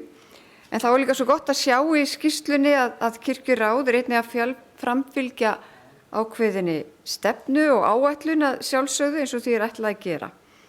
Og það er mikil ábyrgð sem fylgir því að sitja í kirkjuráði og mjög mikilvægt að allar ákvarðanir séu gegnsæjar og verkferlum fylgt. Og ég treysti vel því góða fólki sem að situr í kirkjuráði til þess að bera þessa ábyrgð kirkjunni til heilla. Mér langar að nefna eitt sem ég rak augun í og sem ég finnst mikilvægt að við höfum í huga núna á þinginu þegar við erum að setja starfsreglur. Við getum öll verið, eins og biskup kom svo vel inn á, stolt af fjölskylduþjónustu kirkjunnar, en þar hefur allangt skeið verið fylgt bráðabirgða ákvæði í starfsreglum og mér finnst mikilvægt að bráðabirgða ákvæði séu einmitt til bráðabirgða, að annaðhvort verði þá starfsreglum breytt til samræðins við bráðabirgða ákvæðið eða það fellt úr gildi. Svo var athyglisvert að lesa líka í skýrslunni varðandi uppstillingarnefndina og ég hlakka til þegar hún verður í rauninni bara óþörf, þegar það verður svo sjálfsagt í öllum ákvarðanatökum okkar og öllu því sem við erum að vinna að jafnrétti sé að sjálfsögðu haft að leiðarljósi og það sé verði svo sjálfsagt að það þurfi ekki nefnd til að passa að það sé verið að fylgja öllum jafnréttis viðmiðunum. Mér langar líka, ég kom hérna upp bara að nota tækifærið í upphafi og þakka forseta kirkjuþings, bæði fyrir hennar góðu brýningu hér í upphafi sem að hvetur okkur vonandi öll til dáða á þinginu og einnig fyrir hennar góða starf á liðnu starfsári.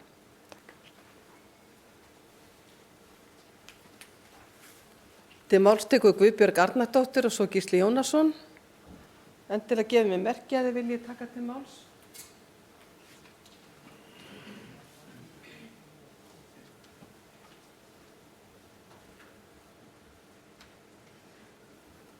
Forseti, með leyfi forseta ætla ég að lesa hérna úr skýrslunni þar sem verið að tala viðbótarsamninginn.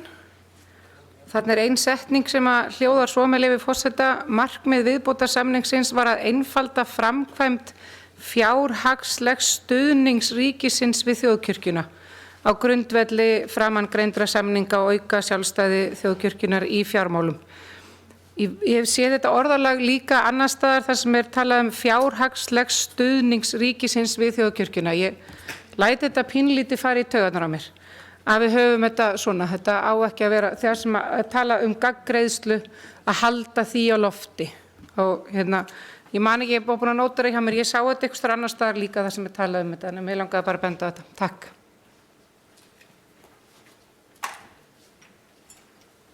Til máls tekur Gísli Jónasson.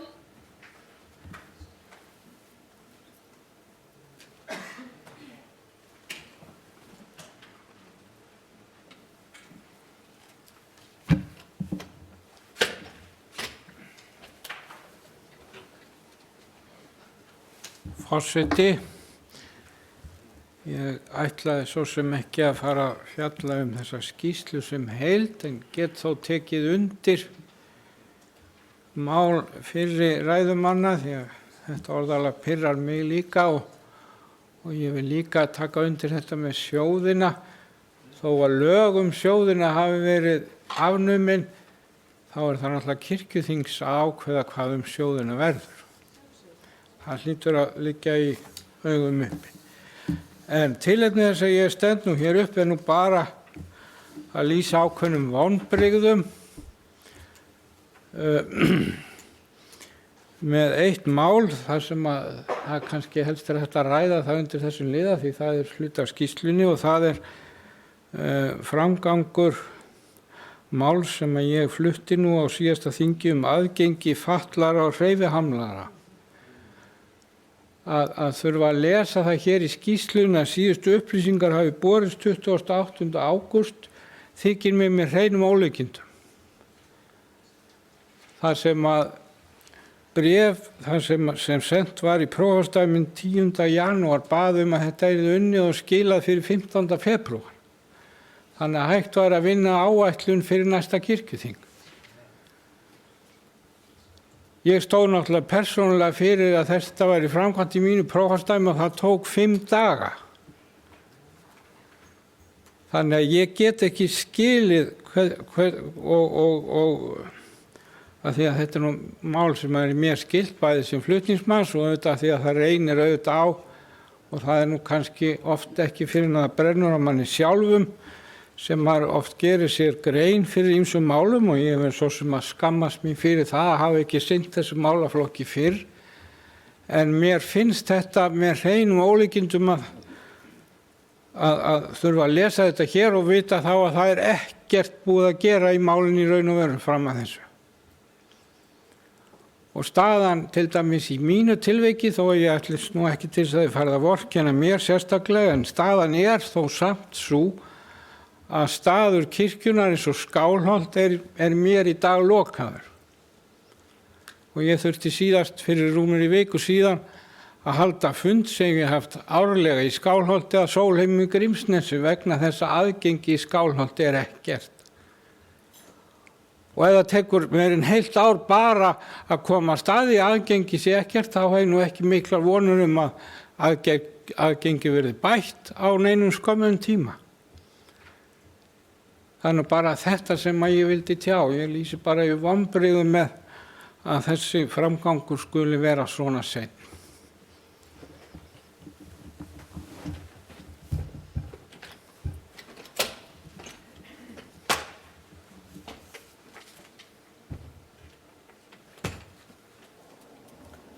Til máls tekur Gísli Gunnarsson.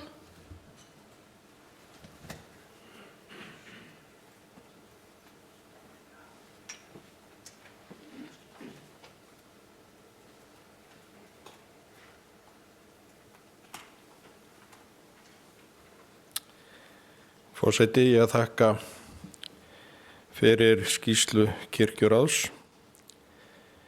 Ég vil byrja á því varðandi orð Steindórs hér áðan að ég er nú sammála honum með sjóðina. Ég hafði ekki áttað mig á því að það væri búið að leggja þessa sjóði niður og tel það nú ekki alls kostar rétt. Allavega er framlag ríkisins til kirkjuna reikna þannig að þar eru sjóðirnir með og þegar þær fjárhæðir sem reiknuðust í þessa sjóði. En þetta er nú hluta því sem við erum að fjalla í framtíðarsýn kirkjunar. Mig langar aðeins varðandi seldar fasteignir. Þá segir að 2 prestbústaðir voru seldir á starfsárinu. Það eru Höfn og Suðurnesjabæ. Síðan var einnig fasteign á Hlíðartún 28. Já, er þetta ekki sama fasteignin? Já, seld á árinu. Ég held að hljóta af dottið niður þarna einn fasteign, allavega veit ég að það var prestbústaðurinn á Hofsósi var seldur seinni hluta árs 2019. Þannig að það mætti bæta honum við þarna ef mig misminnir ekki. Það segir hér líka að búið sé að samþykkja tilboð í Hraungerði í Flóahreppi og í fasteignina Laugaveg 31 Reykjavík. Og varðandi Hraungerði þá er nú ljóst að það mun ekki bjarga, ég tala nú ennþá kirkjumálasjóð, bjarga honum því að fyrst þurft að gera upp við ábúendur varðandi uppbygging á jörðinni og það er nú nána sama tala og skils mér og jörðin var seld, munar einhverjum 10 milljónum. Þetta er svona einn vandinn á fasteignasafni, varðandi fasteignasafn kirkjunar að kannski þó að þess að eignir séu hátt metnar þá kannski í raun og veru fáum við ekki mikla peninga þegar búið er að gera upp við ábúendur og síðan er jörðin seld. Nú, mér þykir gott að sjá það að það er komið tilboð sem mér skilst að sé búið að samþykja í Laugaveg 31. Þetta er náttúrulega gríðarlega dýrt fyrir okkur að eiga þetta hús, láta það standa þarna og grotna niður kannski með tímanum náttúrulega. Þannig að það eru góða fréttir. Mér langar samt varðandi orð Stefáns kirkjuráðsmanns hér í gær að hann hafi verið skilinn einn eftir þegar ákveðið var að hætta við sölu á Laugaveginum fyrir 2 árum. Þá er það nú ekki alveg alls kostar rétt því að ég samþykkti ekki þá tillögu. Ég satt hjá, það var samþykkt með 3 atkvæðum kirkjuráðsfólks að hætta við þá sölu og taka ekki því gríðarlega góða tilboði sem þá var komið í húsið. En miðað við þá tölu þá hlýtur nú þess að vera það væn að skuldir kirkjumálasjóðs eða allavega það myndi laga gríðarlega stöðuna hjá okkur varðandi fasteignamálin. Það er eitt annað sem ég rak augun í, á blaðsíðu 19. Þar er talað uppstillingarnefnd og ég get ekki séð annað að það sé búið að færa 3 manneskjum alveg gríðarleg völd innan kirkjunar. 3 manneskjur sem nánast ráða því hvaða fólk situr í nefndum þjóðkirkjunar. Mér finnst þetta svona dálítið bratt og er svona spá í hvort þetta samræmist þeirri stjórnsýslu sem við erum vön eða eigum að búa við. auðvitað eigum við að taka mark á því sem við höfum samþykkt, meðal annars með kynjahlutföll og hlutfall ungra. En það er ekki þar með sagt að nánast við framvísum valdi til þess að setja fólk í nefndir til 3 manneskja sem, já, ég veit ekki hvernig voru valdar. Ég svona velti svo hér upp til umhugsuna hvort að þetta sé, við séum á réttri vegferð þarna eða hvort að fólki finnist þetta bara hið besta mál. Mér finnst þetta óeðlilegt. Takk.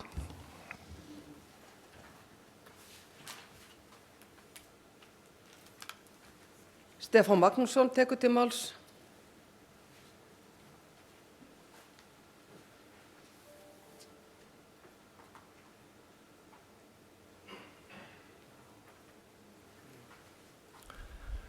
Forseti,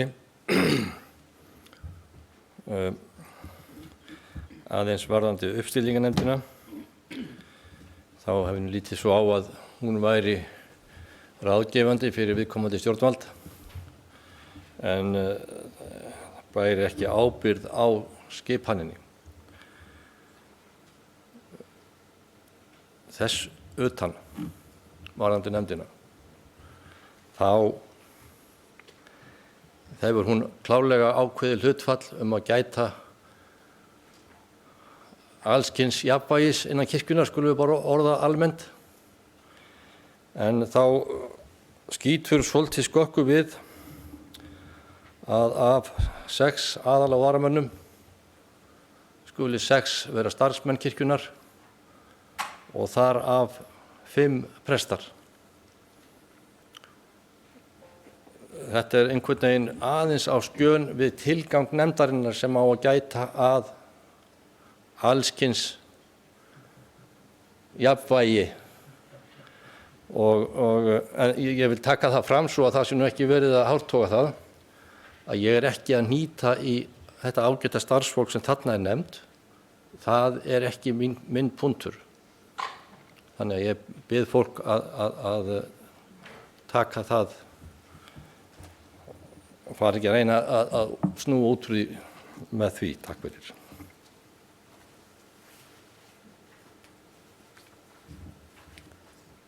Fleiri hafa ekki kvatt sér hljóðs og gef ég þá framsögumanni orðið.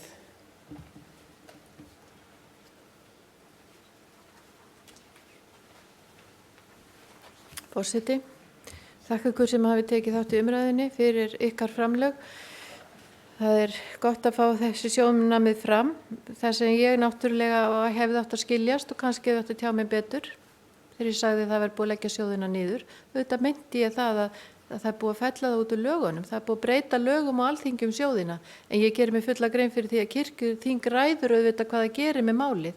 Eins og ég hefur komið fram fyrir í dag að nú er það einmitt kirkjuþings að vinna eftir viðbótarsamkomulagið og koma málunum í þann farveg eins og þið viljið. Og auðvitað er það þannig, það sem ég meinti það búið að fella út úr lögunum, en ég ger mig fulla grein fyrir því og kirkjuráð gerir sér fulla grein fyrir því að kirkjuþingi ræður hvernig þetta verður núna. En sjóðirnir er ekki lengur til samkvæmt lögum, það er búið að fella það út. Já, ég Bryndís Malla, þú veist að nefnum bráðabirgðar ákvæði í starfsreglum kirkjuð fjölskylduþjónustuna, sagðirðu það ekki? Já, bara takk fyrir ábendinguna. Ég hafði ekki áttað mig á því, sko. Gott að fá það fram. En og eins með þetta orðalag Guðbjörg Arnardóttir, takk fyrir það líka. Að þetta sé fjárhagslegu stuðningur ríkisins við kirkjuna. Það er bara, þegar maður er að lesa svona 20 blaðsíðna, kannski á hverjum degi, þá fara svona setningar kannski fram hjá manni. En ég held að þetta sé nú ekki vilji eða skilningun eins okkar í kirkjuráði að svona sé í pottinn búið. Og varðandi þess sem Gísli Jónasson sagði, já, það er nefnilega þannig að það er auðvitað leitt til þess að vita þegar það er beðið upplýsingar og beðið svar fyrir ákveðin tíma, að það skuli ekki skila sér og það skuli þurfa að reka eftir því alltaf heilt ár og jafnvel lengur. Og Já. En eins og Stefán svaraði svo vel að mínum dómi varandi Gísli, það sem þú sagði Gísli Gunnarsson, varandi uppstillingarnefndina, sko, að ég hef ekki litið á þetta þannig uppstillingarnefndin væri að ákveða einhvað heldur að vinna vinnuna og létta okkur sem að eigum að skipa. Stundum er að biskup sem skipa, stundum er að kirkjuþing, stundum er að kirkjuráð. Þannig að við höfum þá, það léttir á okkur vinnunni, svona ýmsi undirbúningsvinnu fyrir það, en auðvitað ráða þessir aðilar sem að skipa í nefndirnar. Takk.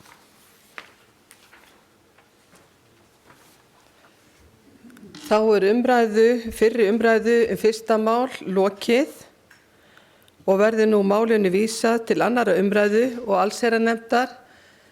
Gerir ykkur athugasemdir við það? Svo er ekki, þannig að málinu þau vísað til annarar umræðu og allsherjarnefndar. Fyrir tekið annað mál, fyrri umræða, það er skýrsla fjármál kirkjunnar, flutt af kirkjuráði og framsögumaður Svana Helen Björnsdóttir og tekur hún út í máls.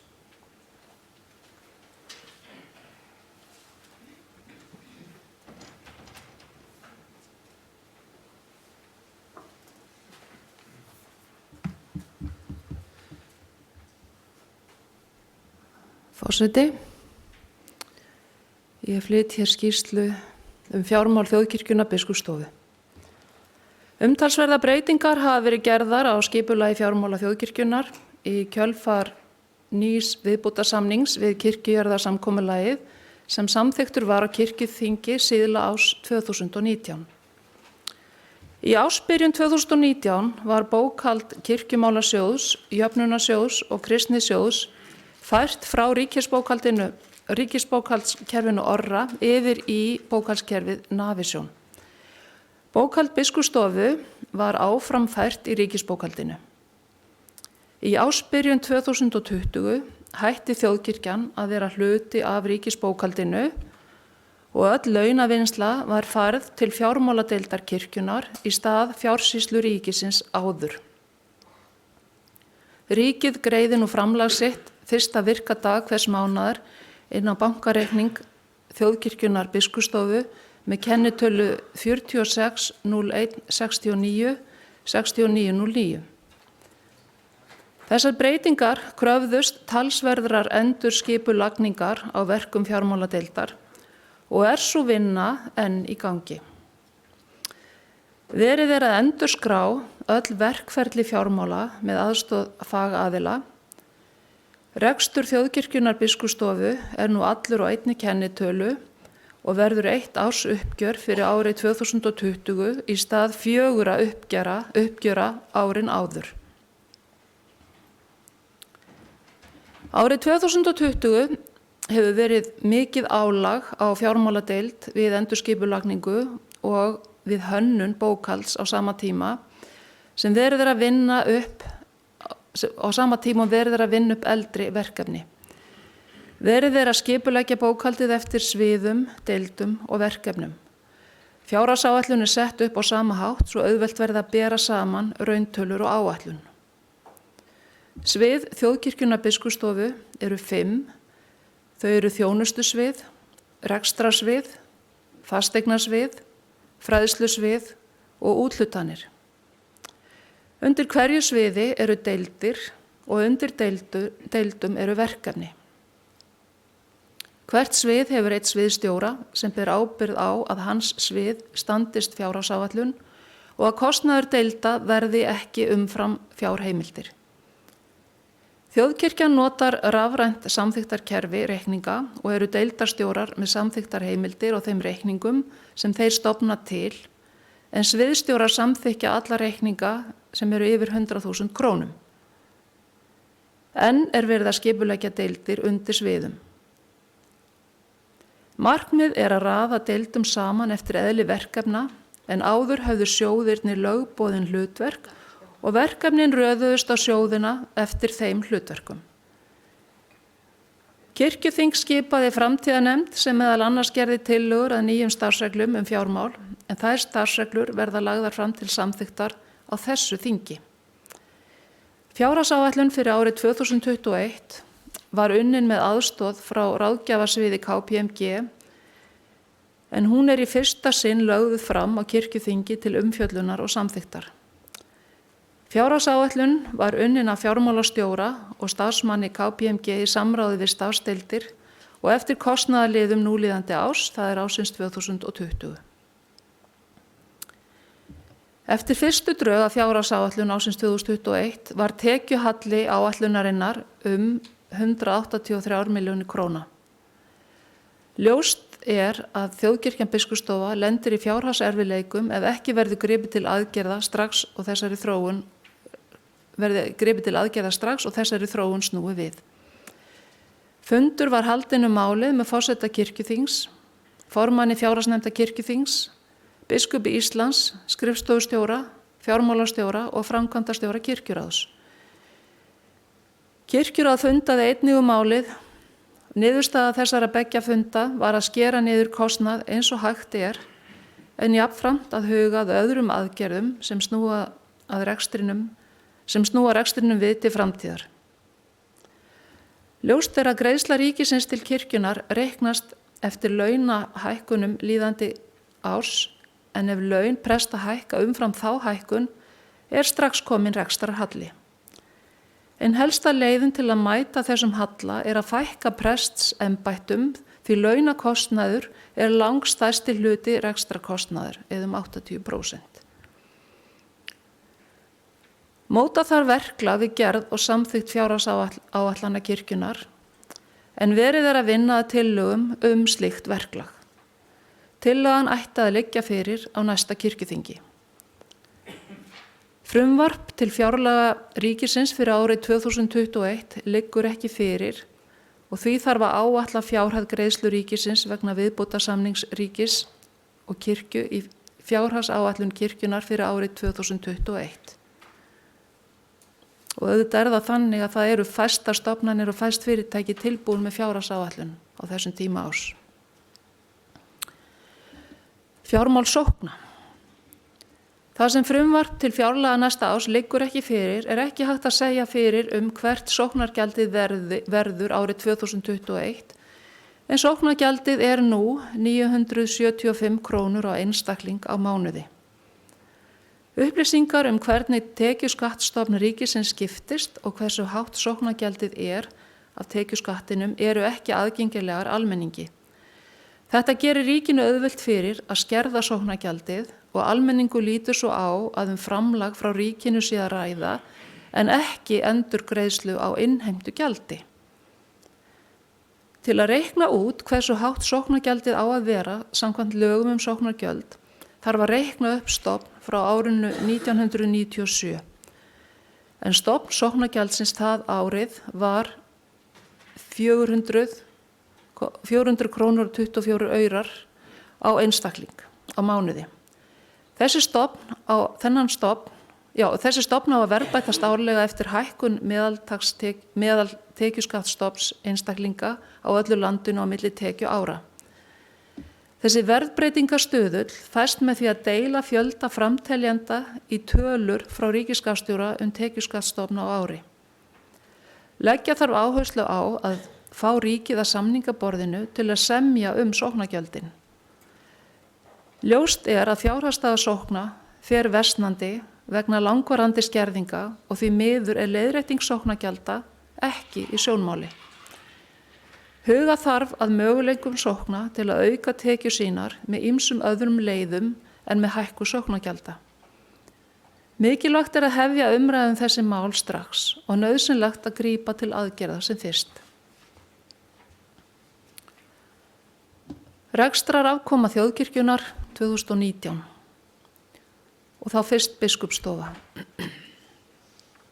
157,3 milljón króna tekjuafgangur var á rekstri biskupsstofu á árinu 2019. Afturvirk launaleiðrétting vegna ársins 2017 var færð til gjalda árið 2018 og skapaði rekstrarhalla það ár en kom síðan til leiðréttingar á tekjum á árinu 2019. Annar rekstrakostnaður hækkaði 81,3 milljónir króna á milli ára. Þar af hækkuðu leigugjöld 23,7 milljónir króna og aðgjöft þjónusta hækkað 16,4 milljónir króna. Lausafjárstaða Biskupsstofu var þrátt fyrir allt nokkuð sterk í lok árs 2019. Handbært fé lækkaði þó 96 milljónir króna og nam 259 milljónir króna í lok árs 2019. Biskupsstofa skuldaði ekki öðrum sjóðum kirkjunar áramótin 2019 og 2020 en átti kröfu á kirkjumálasjóð í árslok. Og þá kirkjumálasjóð. Ársreikningur kirkjumálasjóðs fyrir árið 2019 enn í vinnslu en eftirfarandi fjárhæðir eru samkvæmt drögum að uppgjöri. Uppgjörið langt komið og ekki gert ráð fyrir verulegum frávikum. Lausafjárstaða kirkjumálasjóðs ekki góð. Halli ársins var 53,8 milljónir króna og hefur sjóðurinn verið rekinn með viðvarandi halla undanfarin ár. Tekjur ársins 2019 lækkuðu óverulega á milli ára og námu 424,5 milljónir króna. Rekstrargjöld lækkuðu 57,9 milljón krónur á milli ára og námu 465,3 milljónir króna. Vaxtagjöld námu 13,1 milljón krónum. Hækkun fasta fjármuna kirkjumálasjóðs vegna hækkunar á fasteignamati fasteigna. Sú hækkun endurspeglar þó ekki raunvirðis hækkun fasteigna því viðhaldskostnaði hefur verið ábótavant í nokkur ár. Greiðslustaða sjóðsins var verulega slæm allt árið 2019 en langtímalán voru öll greidd upp á árinu 2020 eftir að sjóðirnir sameinuðust rekstri þjóðkirkjunnar Biskupsstofu. Og það kristnisjóð. Ársreikningur kristnisjóðs fyrir árið 2019 enn í vinnslu. Tekjur kristnisjóðs eru hluti af kirkjujarðarsamkomulaginu og eiga jafngilda 15 presslaunum. Rekstur kristnisjóðs skilaði tæpum 59 milljón krónum í tekjuafgangi. Tekjur sjóðsins voru 152,5 milljónir króna sem hækkun frá fyrra ári. Veittir styrkir úr sjóðnum voru 69,5 milljón krónur, allt frá 100.000 krónum til 11,3 milljón króna. Launakostnaður kristnisjóðs var innheimtur frá Biskupsstofu með kostnaðarhlutdeild en starfsmenn sjóðsins fengu laun sín greidd með launakeyrslu frá fjársýslu ríkisins og allar eignir kristnisjóðs eru veltufjármunir. Ársreikningur jöfnunarsjóðs fyrir árið 2019 endurskoðaður. Tekjur jöfnunarsjóðs sókna eru 18,5% af sóknargjöldum til þjóðkirkjusafnaða. Tekjurnar eru viðbót við önnur sóknargjöld sem ríkið greiðir sóknum landsins. Tekjur sjóðsins á árinu 2019 námu 380 milljón krónum. Úthlutaði styrkir námu 388 milljón krónum og annar rekstrakostnaður nam 8,5 milljón krónum. Fjármunatekjur sjóðsins voru 18,9 milljón krónur og tekjuafgangur jöfnunarsjóðs árið 2019 var 1,8 milljón krónur sem leggst við sjóð til úthlutunar styrkja. Og nánast allar eignir sjóðsins eru veltufjármunir. Það ekki rétt, við vorum að samþykkja og ganga frá ársreikningum þessara sjóða, Gísli? Já, það var 2018. Það ruglaði með þessi rýminu fyrirgefið. Drög að fjárhagsáætlun 2021. Drög að fjárhagsáætlun þjóðkirkjunnar, Biskupsstofu, fyrir árið 2021 fylgiskjal með máli þessu. Kirkjuráð hefur ekki lokið í gerð fjárhagsáætlunar. Breytt tímasetning kirkjuþings skýrir dráttinn en nauðsynleg vinnugögn hafa ekki legið fyrir en nýlega. Þau drög sem fylgja skýrslu þessari og eru inn í gagnaherbygginu eru því eingöngu til kynningar á stöðu mála og þeim áskorunum sem kirkjan stendur frammi fyrir. Þessi gögn eru merkt KPMG og þið finnið þar tillögur að hagræðingakröfum sem við þurfum að ræða og taka afstöðu til. Eins og fyrr segir fjárhagsáætlun fyrir árið 2021 unnin með aðstoð frá ráðgjafarsviði KPMG. Fyrstu drög að áætluninni voru unnin af fjármálastjóra og starfsmanni KPMG í samráði við starfsdeildir og eftir kostnaðarliðum núlíðandi árs. Í fyrstu drögum var tekjuhalli áætlunarinnar 334 milljónir króna. Sem fyrr segir var haldinn fundur með forseta kirkjuþings, formanni fjárhagsnefndar kirkjuþings, biskupi Íslands, skrifstofustjóra, fjármálastjóra og framkvæmdastjóra kirkjuráðs. Og eftir það fundaði einnig kirkjuráð málið.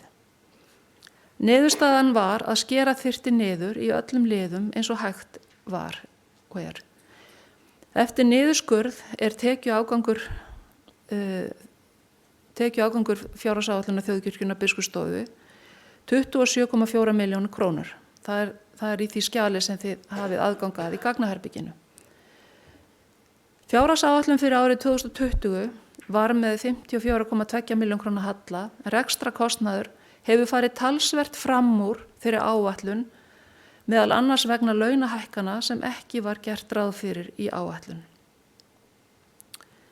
Mikilvægt er að stjórnendur temji sér vinnubrögð og veiti ekki heimildir fyrir gjöldum eins og launahækkunum eða fjárfrekum verkefnum nema í samræmi við gerða áætlun. Frumvarp til fjárlaga ársins 2021 liggur ekki fyrir og var fjárhæð greiðslu ríkisins vegna viðbótarsamnings ríkis og kirkju í fjárhagsáætlun kirkjunnar því áætluð. Kirkjuráð hyggst leggja fjárhagsáætlun þjóðkirkjunnar Biskupsstofu fyrir framhaldsfund kirkjuþings sem fyrirhugað er að halda í nóvember. Og með þessari skýrslu fylgja drög að fjárhagsáætlun þjóðkirkjunnar Biskupsstofu fyrir árið 2021 til skoðunar og ég held að það vanti eina tillögu að hagræðingu þar sem er þá skerðing á úthlutunum styrkja úr jöfnunarsjóði, en akkurat það mál er mjög umdeilt og kirkjuráð hefur klofnað í því máli. Takk fyrir.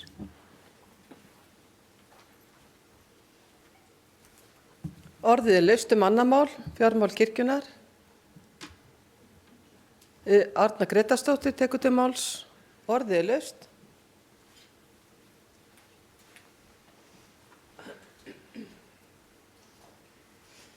Forseti, þetta var bara allgóð skýrsla og það er svolítið áhugavert að við stöndum á tímamótum.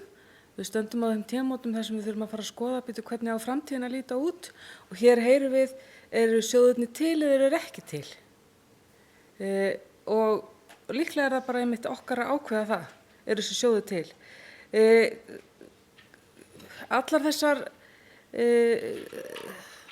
hugmyndur niðurskurð, það var ekki eining neina þeirra. Það verður aldrei eining niðurskurð. Ég held að við getum alveg verið kannski sammála það. Hins vegar verðum við að finna einhverja leiðir og þá er ekki rétt að mínu viti að útiloka það að taka einn þáttinn út sem heitir úthlutunarstyrkir í dag, heitir ekki jöfnunarsjóður í dag. Það er líka sársaukafullt að taka niður styrki sem hafa farið til sóknuna. Það er líka sársaukafullt að það svið sem að skilar 2019 næstu því 160 milljóna króna tekjuafgangi sé það sem er þá kannski svona svakalega vel rekið undir forsæti biskupsins varðandi launagreiðslurnar. En þá er alltaf að fara í það. Það hefur verið ráðdeild þar. Nú svo erum við með alltaf fasteignasviði sem er ekkert að skila hagnað, þannig að það er ekki rekið sem á þann hátt. Það er rekið á þann hátt að rekstur fasteigna kirkjunnar sé þjónustugjöld, í raun og veru þjónusturekstur. Við erum með fasteignastefnu þar sem segir þetta sé að við eigum fasteignir til þess að styðja við kirkjustarfið. Og hvað þýðir það að styðja við kirkjustarf? Það þýðir að við þurfum að setja peninga í það. En svo er það líka ákvörðun okkar, ætlum við bara að leggja fasteignasviðið niður. Þurfum við eitthvað fasteignir? Eigum við ekki bara að losa okkur við þetta allt saman? Eða eigum við að horfa fram til 30 ára og segja hvernig geta þessi fasteignir orðið okkur höfuðstóll eftir 30 ár, eftir okkar dag?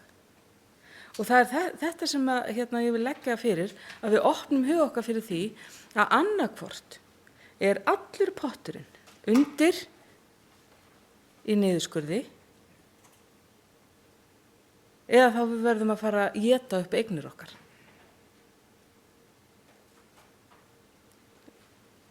Og þetta finnst mér skipta máli að við gerum okkur grein fyrir að það er ekki bara hægt að rífa í þjónustusviði sem að skila hagnaði. Það er ekki hægt að éta upp eignina sínar inn á fasteignasviði, heldur horfast í augu við það að við þurfum að taka mjög stóra kirkjupólitíska ákvörðun, ætlum við að hafa pressutur í þessu landi. Það er stórt mál og ef við ætlum að hafa pressutur í þessu landi, við erum búin að samþykkja það að hækka leigugreiðslurnar, en það var ég algjörlega fylgjandi því, þó að leigugreiðslurnar sé ekki háar í dag þrátt fyrir hækkunina, að þá er það vegna þess að prestbústaðurinn er í raun og veru þjónustuhús til að styðja við kirkjulega starfsemi. Það liggja fyrir, og við þurfum að lesa allt það sem að liggur fyrir þinginu núna í samhengi. Ef við ætlum að skrifa undir þetta frumvarp til nýrra þjóðkirkjulaga, varða það að tryggja þjónustum all landið, hvernig ætlum við að gera það? Með því að allir prestar búi í Reykjavík og fljúga á milli. Bara svona leggja þetta, við þurfum að ræða þetta og við þurfum að velta þessu fyrir okkur og það sem ég vildi segja hér er að það sé ekki bara litið á eitthvað, að einn sjóður hafi orðið eftir í þessu öllu saman, heldur að ef þetta er orðið ein púlja þá þurfum við að fara að horfa á þetta þannig með nýjum augum. Sem betur fyrr er kirkjur á það heilbrigt að það getur klofnað í málum. Ef það væri ekki svo, þá væri það mjög óheilbrigð samskipti þar inni. Það er gott að geta tekist á og það er gott að sita í hópi þar sem að allir hafa frelsi til að segja sína skoðun og svo auðvitað finnum við einhverja niðurstöðu. Það er bara verður að vera þannig og stundum finnst ekki niðurstöðan og þá verður það bara líka að vera þannig. Þá það, mér langar til að taka það fram hérna að það hefur verið gott að vinna með þessu fólki og mér langar til að segja ykkur að mikið ofboðslega er gott að sita í kirkjuráði undir auðmjúkum leiðtoga biskupsins okkar. Hún hefur festu þegar það þarf og hún bakkar og er í auðmýktinni þegar það þarf. Takk fyrir samstarfið.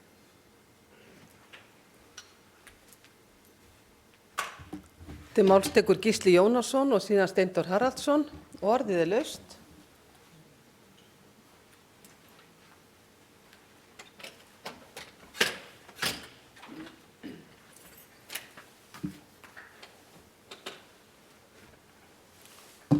Forseti, ég þakka nú fyrir þessa skýrslu sem að leiðir auðvitað í ljós að við höfum tölverða brekku framundan og ákveðin vanda sem við þurfum að leysa og það þarf svo sem ekki að koma neinum óvart þegar við fáum þetta nýja umhverfi og þurfum að fóta okkur í því. En sem betur fer erum við nú ekki að ganga frá fjárhagsáætlun í þessari umræðu og ég ætla þess vegna ekki að fara að ræða það í neinum smáatriðum. Ég vil bara minna á að það ekki 7. mál sem eru nýjar starfsreglur fjármál þjóðkirkjunnar.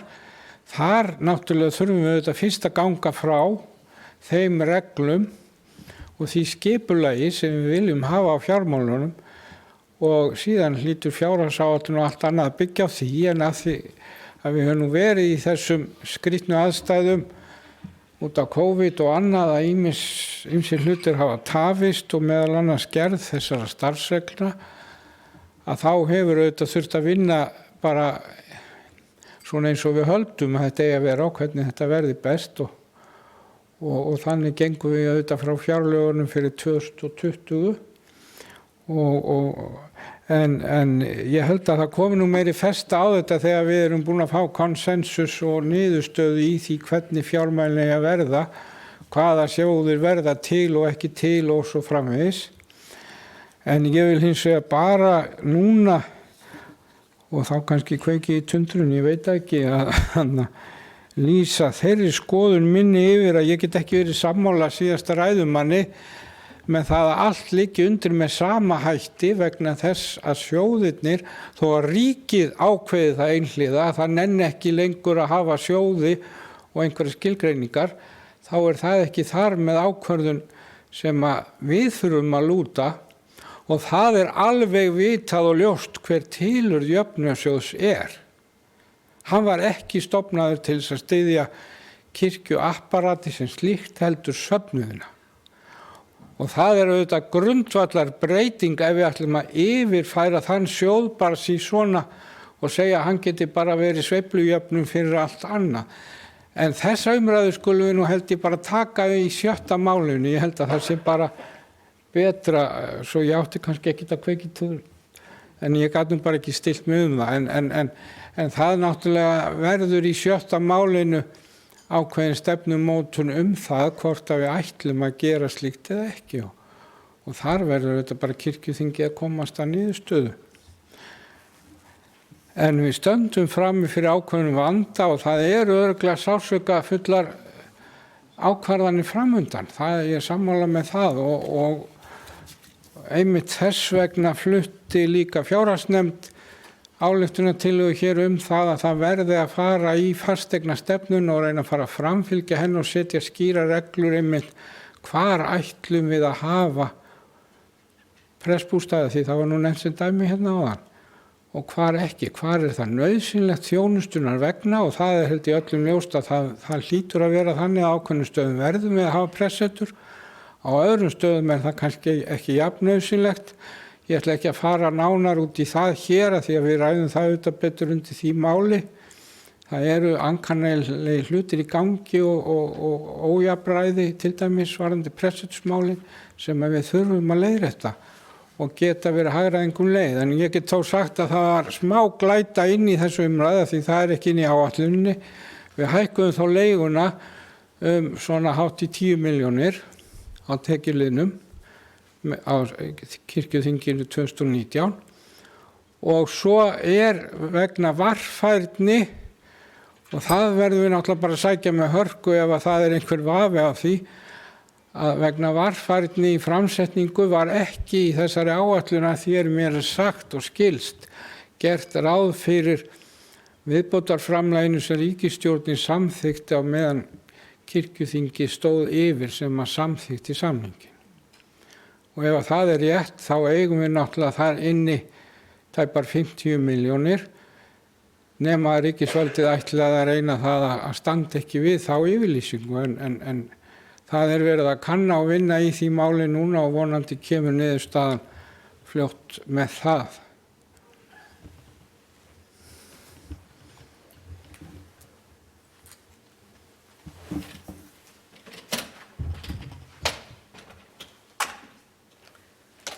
Til máls tekur Steindór Haraldsson og svo Svana Helen Björnsdóttir.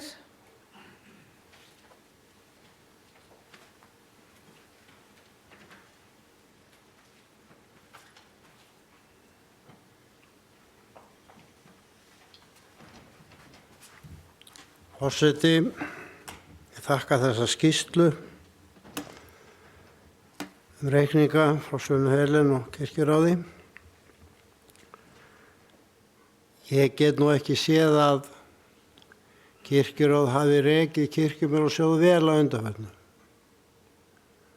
Það maður svona lítur bara heilt yfir. Hallinn er orðinn mikill, skuldir miklar, en það er nú svoleiðis að vandi fylgir vegsemd hverju eins og sagt er, ekki einfalt mál. Erfitt að skera niður. Ég skil það,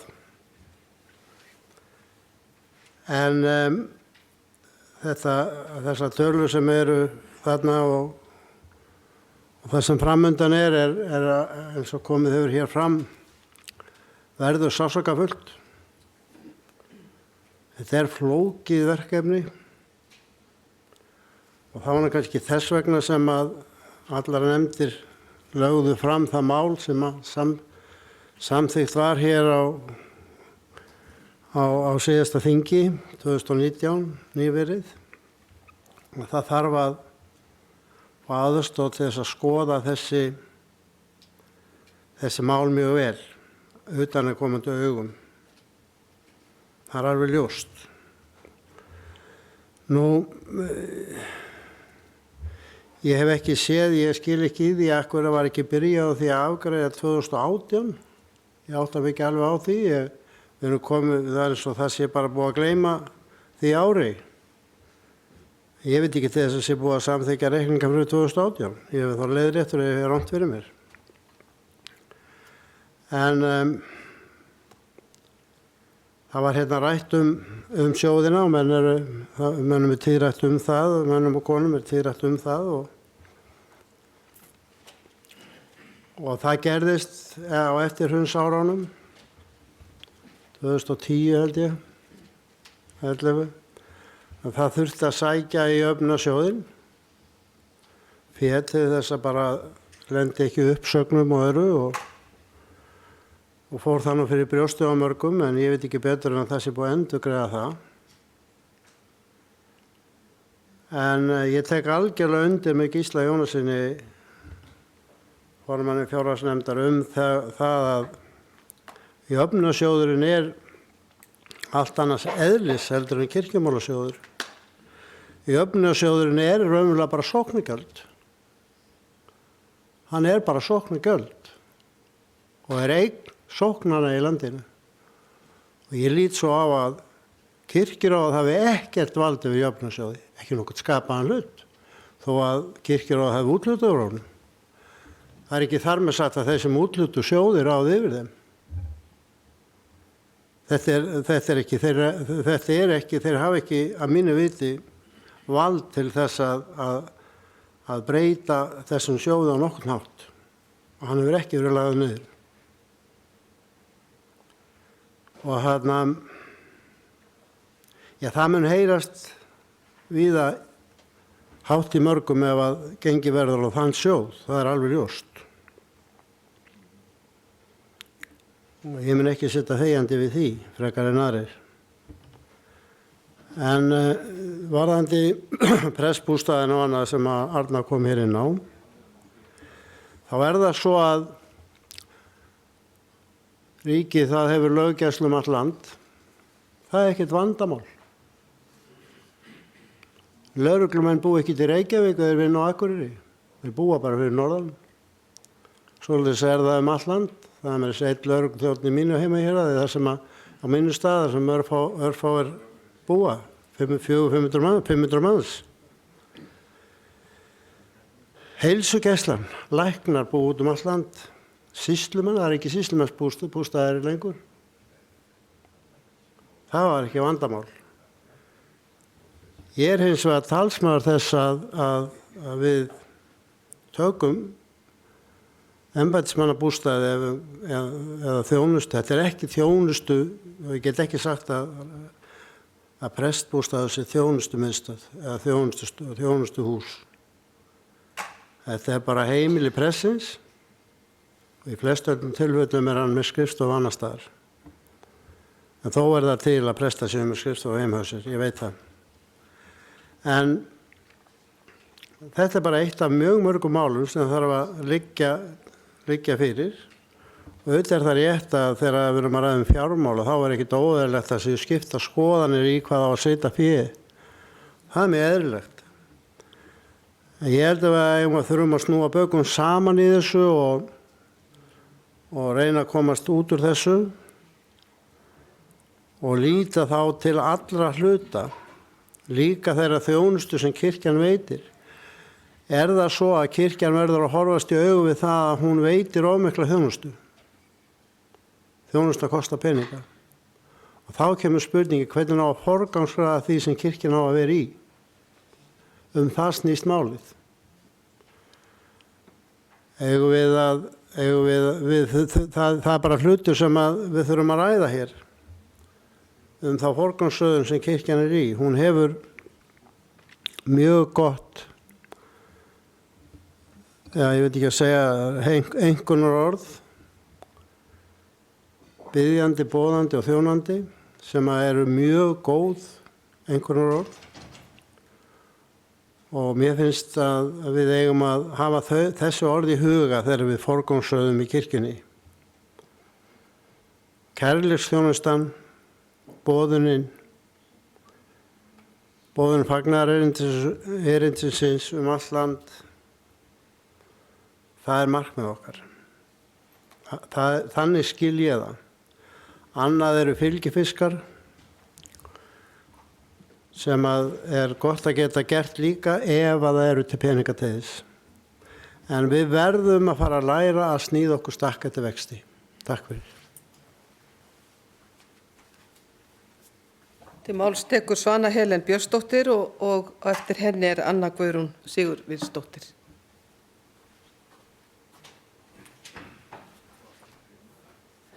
Forseti,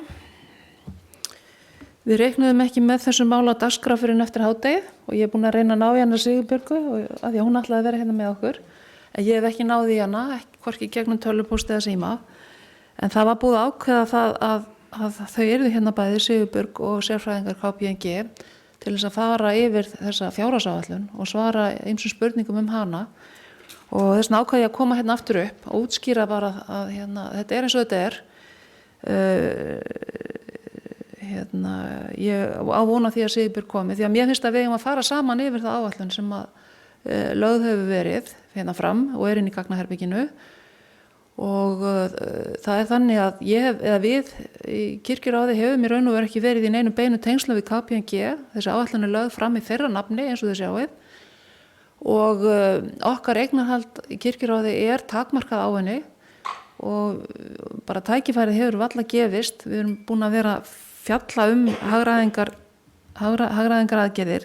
Þegar við komum að þessu máli í Kirkjuráði að þá var áætlun sem gerði ráð fyrir 7,7% hækkun launaliðar sem er 80% af heildartekjum Þjóðkirkjubiskupsstofu í dag. Þetta er 220 milljón króna launahækkun eða hækkun þess liðar sem er ígildi 15 starfsmanna eða svo og þetta hefur auðvitað verið rætt mikið núna og verið erfið umræða. Þess vegna skiptir 16. máli miklu máli, það skiptir máli, það er sem sagt eignastefna og auðvitað má segja að Kirkjuráð hefði getað bara ákveðið það að leggja fram drög að eignastefnu en við vildum hafa þetta sem sérstakt mál til þess að opna umræðuna hér. Það skiptir nefnilega máli núna hvernig við verjum því fjármagni sem við höfum. Við getum alveg gert mistök og sett peninga og skorin niður mikilvæga þætti sem að hafa áhrif á það hvernig við störfum til framtíðar. Við þurfum auðvitað að vita nákvæmlega hvernig við viljum fara með eignir. Við eigum jarðir, við eigum pressetur, við viljum vinna að sjálfbærni, við viljum vera græn kirkja, við þurfum að sýna Skálholti virðing og byggja það upp. En hvaða stefnu hefum við í þessum málum? Ætlum við bara að selja alltaf eignir og stoppa þannig í rekstragöt? Nei, það ætlum við ekki að gera og það viljum við ekki gera. Við viljum hins vegar kannski nota eitthvað af þessum eignum, byggja þar upp til framtíðar, veita þar ákveðna þjónustu, möguleika og þetta hefur bara ekki verið nógu vel rætt og þess vegna skiptir eignastefnan máli. Ef við seljum Laugaveg 31, hvað gerum við þá peningar sem að fást fyrir eignina? Setjum við þá í uppbyggingu á Skálholti? Setjum við þá í varasjóð? Hvernig ávöxtum við sjóðina? Í hvers konar eignastýringu höfum við þá? Allt þetta skiptir máli í þessari umræðu og þess vegna er þetta 16. mál til þess að við fáum smá svigrúm hér til að heyra í kirkjuþingsfólki. Þetta verður nesti í umræðuna hjá þeim sem vinna þessi drög að eignastefnu sem kemur síðan aftur til þingsins. Það er alveg nauðsynlegt að við fáum upplýsingar og leiðsögn frá kirkjuþingi bæði þegar við mótum fjárhagsáætlun og þegar við mótum eignastefnu. Þetta helst allt í hendur. Og það sem getur gerst ef að við gætum okkar í að samþykja, gera og samþykja fjárhagsáætlun þar sem að grimmt er skorið niður, að þá getum við tapað dýrmætum hlutum, þjónustu, eignum út úr kirkjunni. Og þarna skulum við fara varlega og við viljum það auðvitað öll. Ég vildi bara vekja þessu athygli. Það sem ég vildi líka segja er að það eru komin tilboð endurskoðun. Við höfum fullan huga því að leggja fram endurskoðaða reikninga ársins 2020 strax í mars 2021. En þess vegna þarf að ákveða hér hverjir verða endurskoðendur okkar núna í vetur og til næstu 5 ára. Og það er svona nú er Sigurbjörg ekki hérna, en hún lét á sig skilja að hennar val, hennar ósk væri að við myndum velja KPMG, af því að hún er að vinna með þeim núna ef við gerð fjárhagsáætlunar og það er auðvitað búið að fjárfesta í þeim ráðgjöfum, þeim einstaklingur sem þar eru og þar er til dæmis einstaklingur sem að hefur unnið lengi í fjármálaráðundinu og þekkir vel sína starfsmenn þar í ráðuneytinu og hefur svona greiðar aðgang að upplýsingum ef til vill, auðvitað má maður ekki segja svona ræðustóli, en nei, Það var að passa sig já, þetta er ekki ókvæmt og við erum að tala út í... ok, ég bara þekk tilbaka allt sem hér hefur verið sagt um það, en ég heldur mig áminn ykkur að gögnin sem liggja í gagnaherbygginu eru trúnaðarmál endurskoðendur og við verðum bara að heyra hver tillagan verður og samþykkja hana. Það vantar að setja inn gögn 2018 sjóðina og já, þau eru ekki undir máli 2, en við vorum að skjóta saman nefnum við Gísla áðan og hann var að reyna að vísa mér á þau, ég hef ekki fundið þau, en þau verða sett inn á mál 2 á eftir. Takk fyrir. Við höfum 5 mínútur til að ræða þetta fram að hádegisverði, síðan höldum við bara umræðinu áfram og eftir. En ég ætla að biðja ykkur ekki að geta þá sem hafa gert tilboð og ræða það hér því að það er ekki búið að taka neina ákvörðun og það er ekki við hæfi að það sé nefnt hér úr ræðustól og það fari út víðan völl. En til máls tekur Anna Guðrún Sigurjónsdóttir og síðan Arna Grétarsdóttir og síðastur Axel Árnason Njarðvík. En við munum bara gera hlé 12:30 og halda svo áfram korter yfir 1.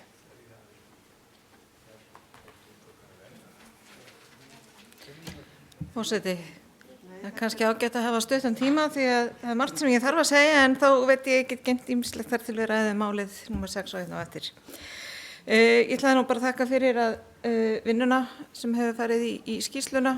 Ég ætla að þakka fyrir að við fengum að sjá þetta núna en ekki á framhaldsþinginu í nóvember því að þá gefst okkur tími til að hugsa og skoða og velta við steinum og sjá hvað við getum gert.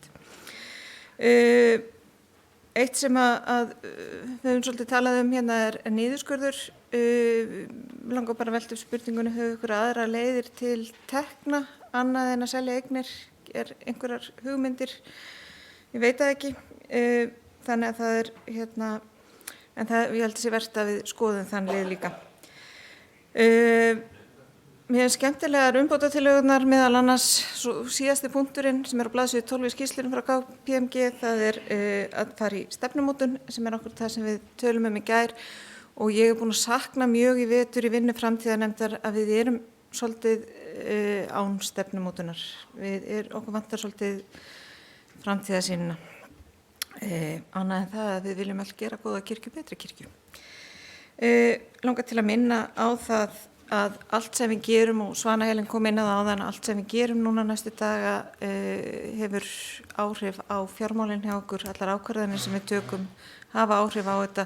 Við þurfum að vanda okkur rosalega vel í þessum málum sem við erum að fara að fjalla og ég er full trú við getum þetta því að við erum öll í þessu saman og við berum öll ábyrgð á þessu saman og við erum öll með sama markmið. Takk. Nú gerum við hlé á þessu fundi til 13:15.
Fundi er framhaldið og þá við erum að ræða hér annað mál og ég sé að Arna Grétarsdóttir er ekki hér inni núna þannig að ég gef Axel Árnasyni Njarðvík orðið.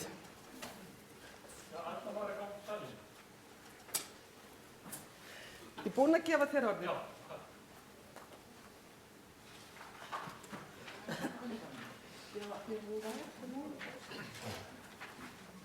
Forseti, spurning hvort að maður á að þakka skýrslu sem maður er þáttakandi í að búa til, en ég vildi beina athygli ykkar að fyrstu málsgrein skýrslunar. Það sem segir umtalsverðar breytingar hafa verið gerðar á skipulagi fjármála kirkjunnar eða þjóðkirkjunnar. Staldra við þá setningu. Það skiptir miklu máli að maður átti sig á því hvaða umtalsverðar breytingar hafa orðið á þessu skipulagi fjármála þjóðkirkjunnar. Og með það í huga vil ég líka nefna það að það er svona ljúkast upp fyrir mér þessi misserin og vikurnar hversu gríðarlega mikilvæg stofnun kirkjuráð er til framkvæmdavalds eða framkvæmda í kirkjunni. Og þakka fyrir að fá að sitja í kirkjuráði sem hefur kjark til þess að tala, held ég, tæpitungulaust á kirkjuráðsfundum. Við höfum leyfi til þess að segja okkar skoðanir hreinlega, ekki draga það ef að það hafi svo sem ekki verið gert áður, en það er samt mikil samhugur í kirkjuráði. Þó að menn séu með ólíka skoðanir og skilning á ýmsum málum, þá höfum við alveg haft kjark til þess að segja já og nei þegar það á við og jafnvel bæði já og nei þegar það á við líka. Mér langar líka, ég held samkvæmt minni venju að nýta hérna Steindór. Ég virðist alltaf gera það. Hann kannski eflir eitthvað í mér sem ég þarf að svara fyrir. En það sem ég langar að bæta inn í þetta er að það er svo mikilvægt að sjá samhengi þáttana. Viðbótarsamkomulagið er viðbót við samkomulag sem þegar var gert áður launagreiðslu til presta og biskupa og eitthvað lítið viðbót. Síðan er ígildi kirkjumálasjóð, kristnisjóðs og jöfnunarsjóð sett í sér pott. Og ef við ætlum að fara þannig með fjárstjórnarvald kirkjuþings, fjárstjórnarvald þýðir það að það býr til heimildir til útgjalda. Ef við ætlum að byrja á því að njörfa það svo mikið niður við prósentur að við missum í raun og veru fjárstjórnarvaldið inn í prósentur. Við getum sagt sem svo að 10,1% eigi að fara í það sem áður var jöfnunarsjóður, 8% eða svo eigi að fara í það sem var áður kirkjumálasjóður og fara svona alla leiðina og 67-8% eigi að fara í launapott. En þar með erum búin að missa því tækifæri sem við höfum til þess að breyta til og þegar Gísli prófastur talaði að jöfnunarsjóður mætti ekki vera sveiflusjóður, þá lítið svo á að öll púljan 3,7 milljarðar rúmir séu þessi sveiflusjóður. Við höfum tækifæri til þess að nota allan sjóðinn með öðrum hætti. Ef við höfum það ekki, þá verðum við að fara í hið gamla form prósentu eins og grunn upplægið á því hvernig þetta framlag er reiknað og sjálfsagt er í gögnum ykkar eins og það er í gögnum mínum. Það getur séð hvernig talan verður til. Kirkjumálasjóður, jöfnunarsjóður, kristnisjóður og launagreiðslur og annað.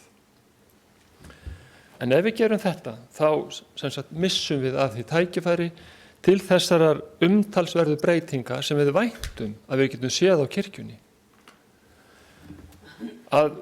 Ég veit að sjálfsögðu það að jöfnunarsjóður var stofnaður á sínum tíma vegna þess þeirra heimildar sem söfnuður höfðu til þess að hækka lítið sóknargjöldin. með því að fella úr gildi lögin þessa sjóði og færa ábyrgð til kirkjunnar á að greiða úr því hvernig hún vill nota þessa fjármuni sem eru bundnir þarna, þá það eftir því sem ég best veit og man eftir samtölum við ráðuneytismennina að það sem áður var horfið og nýtt komið og það þið, kirkjuþing, sem hafið tækifæri til þess að gera eitthvað nýtt.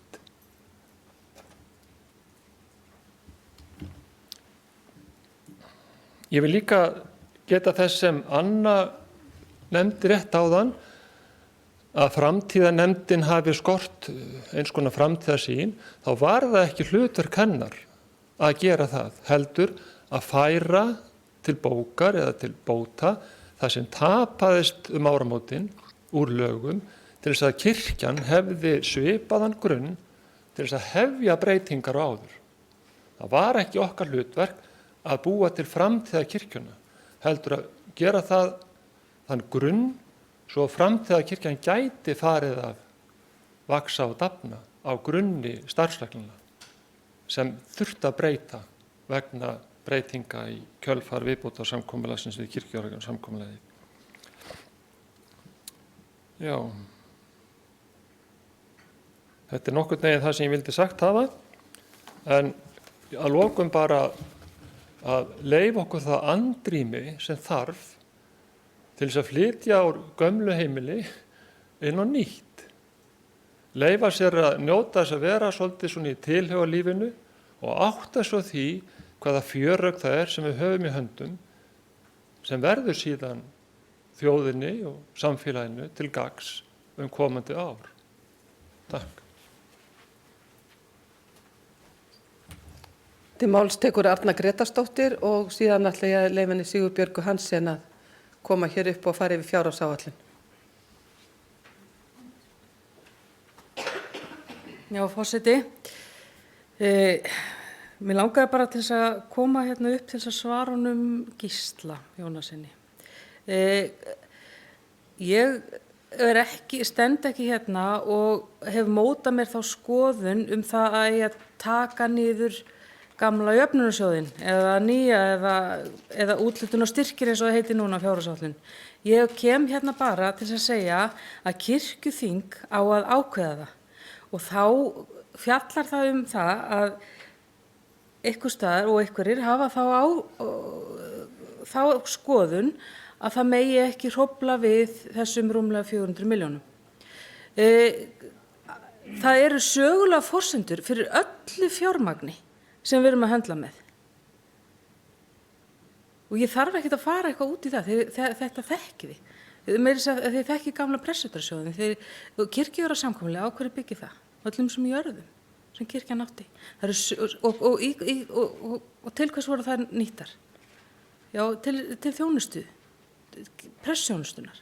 Þú veist, það eru sögulega forsendur á bakvið allt það sem við erum að fara að skera niður, ekki bara jöfnunarsjóðinn, og það verður jafn sársaukafullt að skera á honum eins og öllu hinu. Þannig að ég vildi ekki gera harrendur höfði einhverjum einu sögulegum forsendum heldur en öðrum, heldur leyfa kirkjuþingi inn í dröga fjárhagsáætlun að taka þessa ákvörðun, því að það okkar hér á kirkjuþingi að gera það. Þá það ekki einhver sem að býr til eitthvað plagg að ákveða fyrirfram hvað lagt á borð fyrir okkur hér á kirkjuþingi. Það fjallaði þetta aðalega. Af því sögðu ætla ég að ítreka það, ég ekki búin að, og hef ekki þá afstöðu, ef einhver hefur misskilið það, að það eigi að minnka þennan sjóð, hins vegar möguleiki að gera það.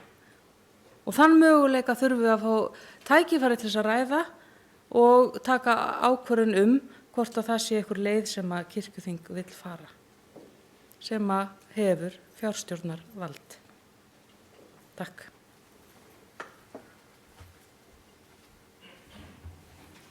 Þá kemur Sigurbjörg Hansen, fjármálastjóri, og skýrir út fjárhagsáætlun. Gjörðu svo vel.